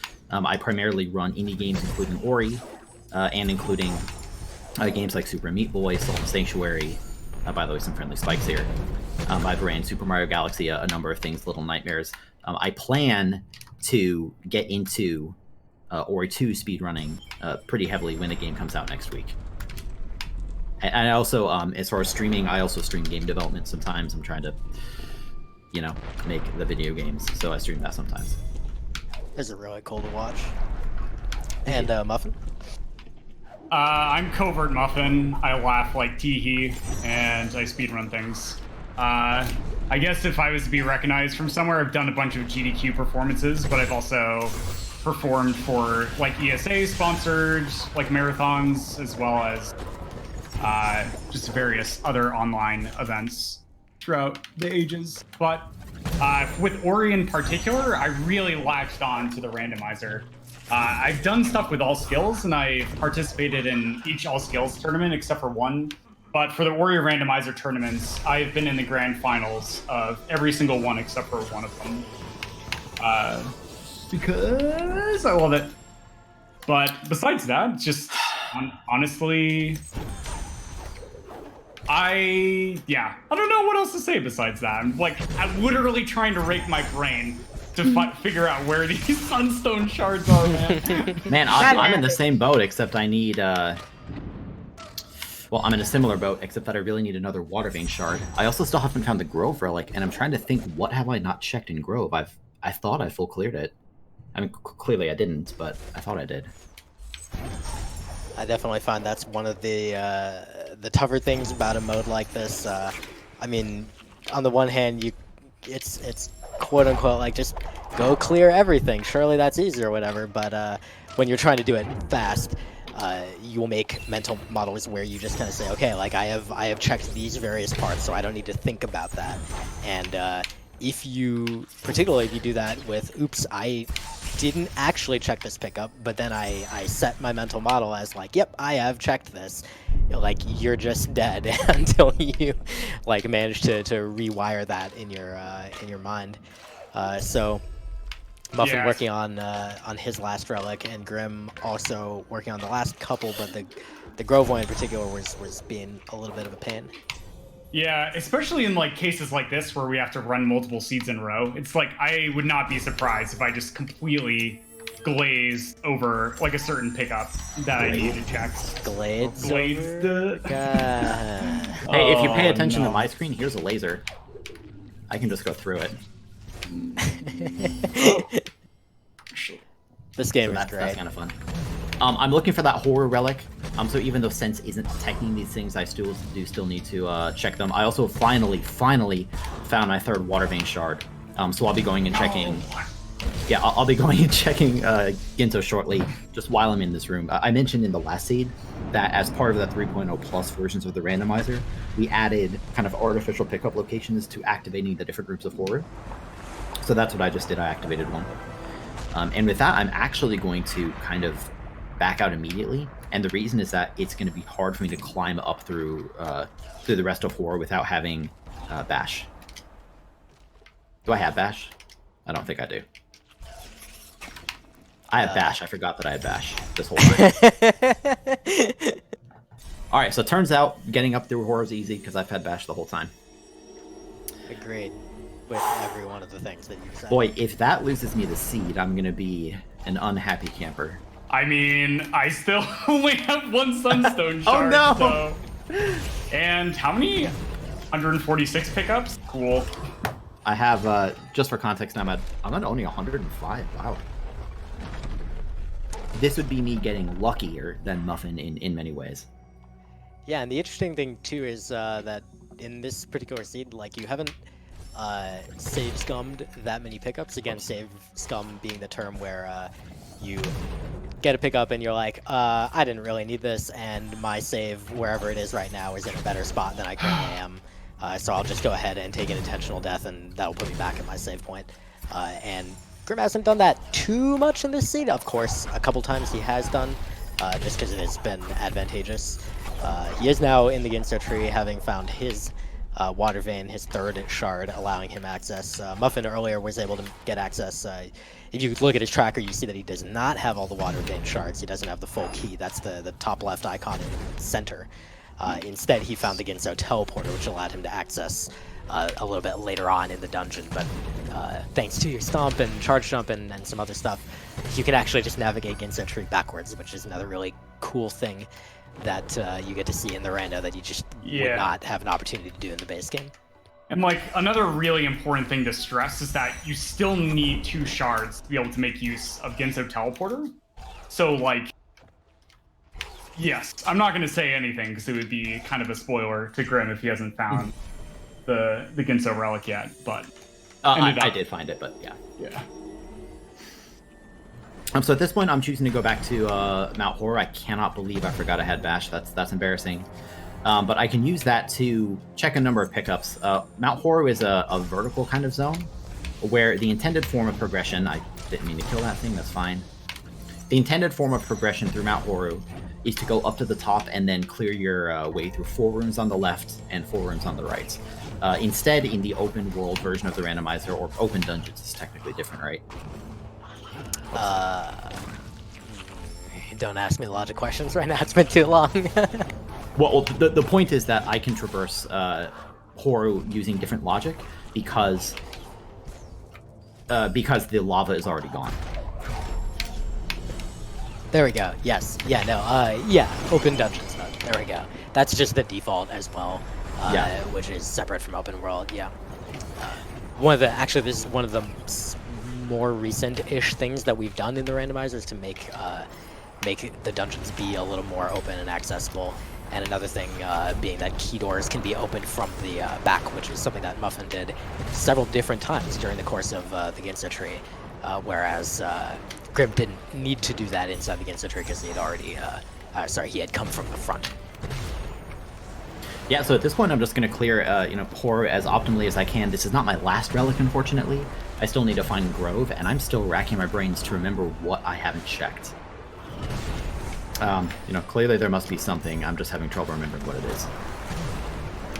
Meanwhile, you're seeing some lovely Ginso escape action on the left side of your screen, and Muffin finds, unfortunately, just energy regeneration at the end of it, as well as whatever it was that you picked up along the way, but I assume was not a Sunstone shard. Yeah, they were not Sunstone shards. But I have to note, since this is the 3rd seed, are y'all starting to mix up seeds? Oh, Because yeah. there's Oh, been yeah. so much going on. I mean, I feel like I'd be so burnt out by the end of a 3rd seed, especially the longest one. So I just want to know where y'all were in terms of that. It takes practice, in my opinion, to kind of learn how to mentally clear your head. That might sound a little silly, but I think it's true. yeah, there's definitely something to be said about like mental acuity and endurance, like especially in a setting like this where you have to do a bunch of seeds in a row.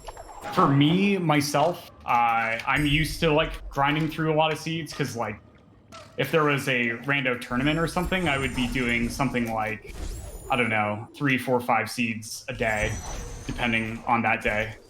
And so just being able to like clear your mind and like do strategies like get map markers earlier, which is the second ability you can get from the purple tree, and then just open and close your map over and over again to just be like, no, those pickups are still there, etc., etc., etc. And that's a way of like refreshing yourself. But it is definitely a problem. And as you saw, I forgot that I had dash temporarily, and I also forgot that I had bash. So that kind of mental fatigue definitely does take its toll. Yeah, without practice, it is really rough, and I would imagine for Grim the rust effect is probably a little stronger than it is for Muffin. I don't know how much. Like 10 seeds in preparation for this, so probably not. Okay, yeah, no, I wasn't sure how recently you had been active with Rando, but yeah, Grim, I know you haven't been super active, so I have been playing more over the past 2 weeks or so, but yeah, in general, it's been a minute. Yeah. I've never even gotten to the point of like having a good ability to remember what I have from seed to seed. A question came from chat, what is Muffin looking for? And currently it is Sunstone shards. Muffin is at exactly 1. Muffin, I don't know, have you seen the Horu teleporter? Can you get by with just 1, or do you also need a second one or the teleporter? I actually honestly don't remember if I got the Horu TP, to be honest. I think there's a command for that. I forget which one. Yeah, there is. Let me check. It'll be on your tracker as well, whether you... Well, maybe not if you haven't activated No, it. Horu is the last teleporter I have yet to find, so... Oof. You found every other teleporter but Horu? Yeah. That is... yeah, that's rough. I've been everywhere, man. But apparently not where the Sunstone shards are. So I'm now going for one-offs. I'm also just trying to check all the pickups I have left. Are you kidding me? It's in here, dude. It's in here! It's in here! It's in here! I couldn't do the energy glitch before. It's right there. It's right there. God. There it is. Grim has found his 8th relic. Muffin unfortunately still walled off from the from even entering Horu. Due to those sunstone shards. I wanna don't even remember apologize. where they are. For my violent outburst. I was overcome with emotion. I mean, who wouldn't be in that situation, you know? Also, did you see that lantern? It was all kinds of askew. Okay, or get up there. Thank you. Check that. Anyway, so I am heading on to the final escape. This should be a pretty trivial escape with everything that I have at my disposal. I guess this seed for me a little bit makes up for some of the bad luck I got in the past times, because Muffin is getting, unfortunately, a little bit bodied by sunstone shards. Yeah, like half an hour now or so? Yeah. 20 minutes? Yeah. That's all I've had to do. I mean, gotta admit, I called my shot at the end of the last seed. Wow, thanks, Sky. Thank you. Well, Sky, at the start of the seed, I think you had asked probably Vooligen, like, why the estimate for this seed is higher than the others. It's this kind of stuff, you know, because even on just a single... What am I? My feather didn't go off. Grim. No. The fire is not the way to beat the seed. Have to not... I can touch the fire a little, but, you know, I don't want to touch it a lot. Too many low solo escapes. I know. Yeah, Grim, someone was, a musical daredevil had said, is this going to be Grim's fastest run this hotfix? It could be. That would be pretty awesome, actually. Yeah, well, we'll see. I can do a grenade jump at the end, so if I get it quickly, I'm going to stomp into the water. I can bash these fish this time, and then I'll jump as usual to despawn Kuro. Alright, found Dash. Indeed. I mean, no pressure or anything, Grim. Oh no, it's Lots cool. of pressure. So much pressure. Wow, Vooligen. No, I got a soft block. I Well, I should clarify. I got a potential soft lock there.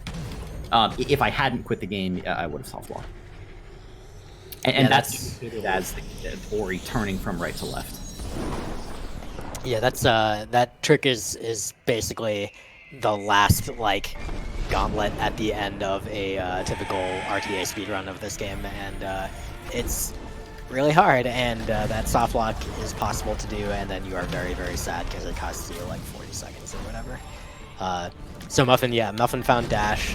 Checking out Horu Fields now should be coming upon like the last set of things that you even have to check, so I have to imagine this is where the Sunstone Shards probably were. Nope. I would tell you I honestly have a hard time remembering. There's this interesting effect. For anyone who doesn't know, we being, you know, the Ori community, have put on cooperative doubles tournaments of the randomizer as well, where you play with a partner and you both play the same seed and have to communicate what you found and where. And I've noticed that when I play a seed solo like this, or, you know, effectively solo, I tend to find a pickup and then immediately kind of just remove it from my mental map because I already have it, you know? I don't need to remember where it was, I already have it.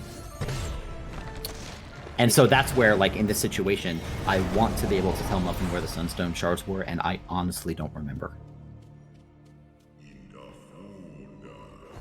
Same here. I'm in the same boat. Okay, actually, I remember one location. Okay. Also, time for Grim will come up in just a moment. Okay. Yeah. I just have to hold right and walk with Naru. It's when Naru passes the tree, so I'll call it out. All right. And time. All right, 5203. Get those GGs out for Grim. Good job, Grim. I'll take one for 3 against Muffin. I'm okay with that. There's a really mean joke I can make here about tournament results. Oh no. Too soon. Somehow, still too soon. Still somehow too soon. After, like, I don't even know when that tournament was. It was a long time ago. Oh goodness. Muffin, I do remember a location of a Sunstone Shard that I can direct you to. Alright, hit me. I've finished off over 2/3 of the pickups on this map. Yeah. So. In the Sunship Sanctuary, the farthest right. Ah, okay. Yeah, I think there's one here. Okay. No, it's an ability Yeah, cell. I know where it is. Oh, poop. Alright. But yeah, that's the only one I remember. All right, great, thanks. Yeah, so that'll be a full sunstone for me, and then I just have Horror Relic. Oh no, it's clean water. Okay.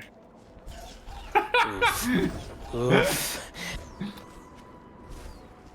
You could consider getting Sense to help narrow it down. He did. He Okay. did get sense. I was gonna say, at this So- point, that's not gonna make too much of a difference. All right, there it is. There's also the Horror Teleporter. And you said you didn't find that one yet? Yeah, I didn't find that. Do you know where that is? Let me think. He does have. He has 2 shards now, so he'll be able to get the 3rd from Sanctuary. Okay. It was Yeah. in the Spike Chimney in Sorrow or whatever. Okay. Oh, okay. here's a good Ori community meme for anyone watching. We have really bad names for things. We're really bad at naming everything. Yeah. There we go. Do you have it now? Yeah, I got it. Good, good. Okay, so it won't take very much longer to finish out the rest. No. Yeah, I just have to find the relic in Horu and then peace out. Oh, stretch. But for the bad naming, were you referring to the Sunship Sanctuary? That and like the Spike Chimney. Like, does that area even have a name in like Left Sorrow? Floating Spike Glide area. I don't know, dude. I don't know either. I mentioned the cooperative doubles tournament that we put on. One of my favorite parts of playing doubles is that once you practice with a particular partner in this game, you can learn a kind of shorthand with each other. You come up with your own unique names for like every single pickup. I could be like, all right, go get the Teeth Corridor health cell. You know, and with practice, you know exactly where that is. I forget who came up with. Man, there's a place that's like Thanos Pool, just because somebody in doubles, like some doubles team, came up with that as a name Hobbs for a thing. Of course, it was Hobbs. It was Hobbs, or I'm pretty sure it was Hobbs. Yeah, it was either Hobbs or Raven. It was it was probably Hobbs. Yeah. God. Yeah, Teeth Corridor. I don't. Was Teeth There's Corridor you, or was that just something? That was me. There's the Sicily plant right next to it as well. We have Long Orb. We have Spider Orb. Spider Orb. There's spiders all over this game, but Spider Orb is one specific orb. The Laser. There's like, Laser and the Grenadeser. there's Glide Vault, there's Stomp Cell, which is not even anywhere close to Stomp. Because it was Stomp in like three Three in a seeds in a row, row in a tournament. And we're like, all right, that's it. It's Stomp Cell. Yeah, there's no other way we can name this. So something we didn't actually explain, this is the first real seed that it really comes up, is in Horu you're gonna notice, even though I haven't done the area casually, there's no lava, like, anywhere. And the reason for this is it was just removed for the purpose of the randomizer itself, just as a nice little augment. And so this gets you like more access to more areas the first time you enter Horu, instead of having to go all the way to the top of the dungeon and then go down. Yeah, exactly. And in fact, that is also a toggleable option, because it didn't used to be the case. Right. But through some painstaking work, particularly by Sigma, we managed to get a version of Horror where the lava's specifically the 4 rooms of where you have to lower the lava room by room, that has all been drained down so that you can go into the rooms in any order, and that makes it more likely that individual pickups in different rooms can be relevant at all. Whereas before it was pretty unlikely that anything of use would ever be found in Horror. Can I point out something as well? If you look at my screen, you'll see the credits. The credits themselves are neat, but what's particularly cool is, and I assume it's Ico that did this, although Sigma probably played a hand, you can actually see stats about the seed you just played. So here you can see saves and reloads, you can see time loss. In a moment, I think it'll transition to another screen where it'll show like pickup counts, and it collects a lot of statistics that it can show you, which I think is a really nice touch. What's the timer at? 57:45. No, Ico, I don't want that spoiler. But thank you for asking. Yeah, I was actually just about to ask you out loud if you had not seen that. Cool. Sounds good. Yeah, you still got plenty of time. This is actually under the estimate we had given. So I mean, despite getting walled by the Sunstone, still good enough routing to come in what will be either under an hour or close to it, which for this category of the randomizer is really quite good. Yeah, agreed. Yeah, Horu is very fast once you have like the proper skill set to get through. And so like with Dash and Bash in particular, there's like lots of cutesy little like rocket jumps and stuff that you can do, and like double bashes here and there to just be able to get up certain sections a little bit quicker. And there is a skip here that is allowed in Rando, but I just like literally never learned it because it requires a very precise set of menuing that I could just never get comfortable with. Is that for R1? Yeah, it's the cutscene skip for R1. Yeah, by doing what is it called? It's not menu storage, is it? Game storage. Game storage or something like that. Yeah. Not in scope to explain at this moment. Yep. If you need to know what game storage is, I'm gonna sigh again. Just as a reminder, frame perfect thing. you can definitely come into the Ori. Again, the Ori Speedrun Discord is also the place where rando discussion pretty much happens, and you are totally welcome, even if you are not a speedrunner, and that is completely okay. I'm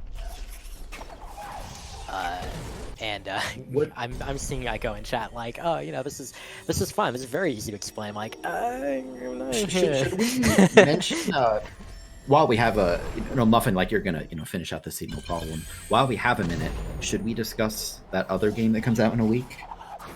Why not? Go for it. Sure, I'm just gonna be doing a bunch of one-frame tricks, so don't worry about it. Yeah, yes. So people have been really excited for this too, right? It's called Animal Crossing. No. You're thinking of Doom Eternal. Yeah. that was the other joke I was gonna make. Isn't that a it's on the co-op same game? day, I think. No, the game is Ori and the Will of the Wisps. Ori 2, we've been waiting 5 years for the sequel, and the game comes out this coming Wednesday, so a week from, well, depending on your time zone, a week from today or tomorrow. 5 years to the day that the original came out back in 2015. Obviously, the game isn't out yet. We don't know exactly how it's going to be, but suffice to say that we're all very, very excited for it. And as far as the randomizer is concerned, Bulletin, I toss that to you. Yeah, no, Igo did make mention of it earlier. And I'm very excited to get to work together with a number of other people and try to put together a randomizer for Ori 2. Unity game modding is just, again, Muffin finishing up real quick right there with the grenade jump, and he'll be holding right to finish up pretty shortly. But yeah, Ico and whoever basically is, with the chops is going to volunteer to help out. They're going to try to make an Ori 2 rando, and given the success that we've had with this one, thanks to the community around this game, is just absolutely amazing. I will be very, very excited myself, of course, to see what's going to come of that. And even if you're not a randomizer person, if you're, I know this isn't exactly Sky carry on time and time. GG. All right, 101.38. Yeah, 200 pickups in like an hour is pretty good. So I'm happy. The math on the pickups per minute Definitely. is quite very high. Just to finish my thought, I know this is a little off topic because it's a randomizer show, but even if you just are interested in Ori 2 speed running, the randomizer and traditional RTA speedruns are all housed in the same Discord server, so you can feel free to join there as well. But yeah, Sky, thank you for having us. That was a lot of fun. Absolutely. And if you all do want to see more information and more resources, and again, this Ori community is one of the most passionate I've ever seen, and I can't wait to see what happens once Ori 2 comes out and what's going to happen with that as well. !RNG will provide the appropriate links, one to OriRando.com, which is a fantastic website on getting started, and then of course the Discord for the Ori community as well will be provided on there. And I would like to think... Oh, God. Do you mind if I cut in really quick, Sky? Absolutely.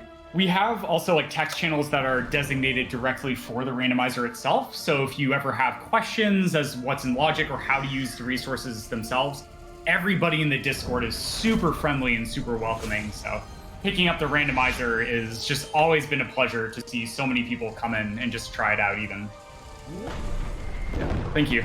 And any final comments about the randomizer in general? Just something people should know about the randomizer, the community, and whatnot. Because again, this is such a rich community. I want to make sure people have access to everything.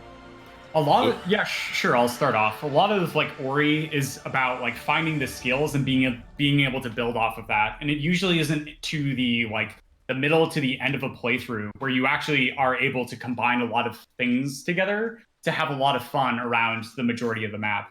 And the randomizer takes this really unique approach where in the beginning it's usually a lot more skill dense and you're pretty assured to find a lot of stuff within the first good bit of playing. And so it's been just a lot of fun to play seeds, not only once or twice, but also go back to some of my favorite seeds just to move around the map. So I highly suggest if you enjoyed playing this game even once, to just give the randomizer a shot, because I know you'll have fun. Yeah, I'll echo the same sentiment. If you liked Ori casually, give the randomizer a shot. It's like playing it fresh all over again, like for a long, long time. There's a lot of variety. Yeah. Yeah, I think the community around this is just so friendly and helpful, and no matter what your skill level, your level of interest in, quote unquote, getting good or whatever, like we showcased 2 runners who have a lot of experience today and a lot of practice of this game, and so they're able to play at a very high level. But we have tons and tons of people who just play the randomizer very casually, do not feel any pressure that they necessarily need to get good or, achieve any particular bar. And they just have fun, and they are absolutely an important part of our community, and they are super welcome.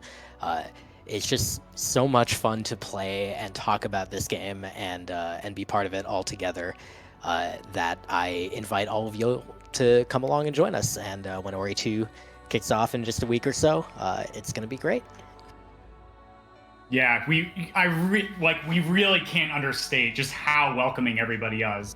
And I know Grim mentioned he's going to be streaming Ori 2. I am as well as dozens and dozens and dozens of people from this really, really epically awesome and kind and welcoming speedrun community. So if you'd like to share that with the speedrun community, I highly suggest joining up now.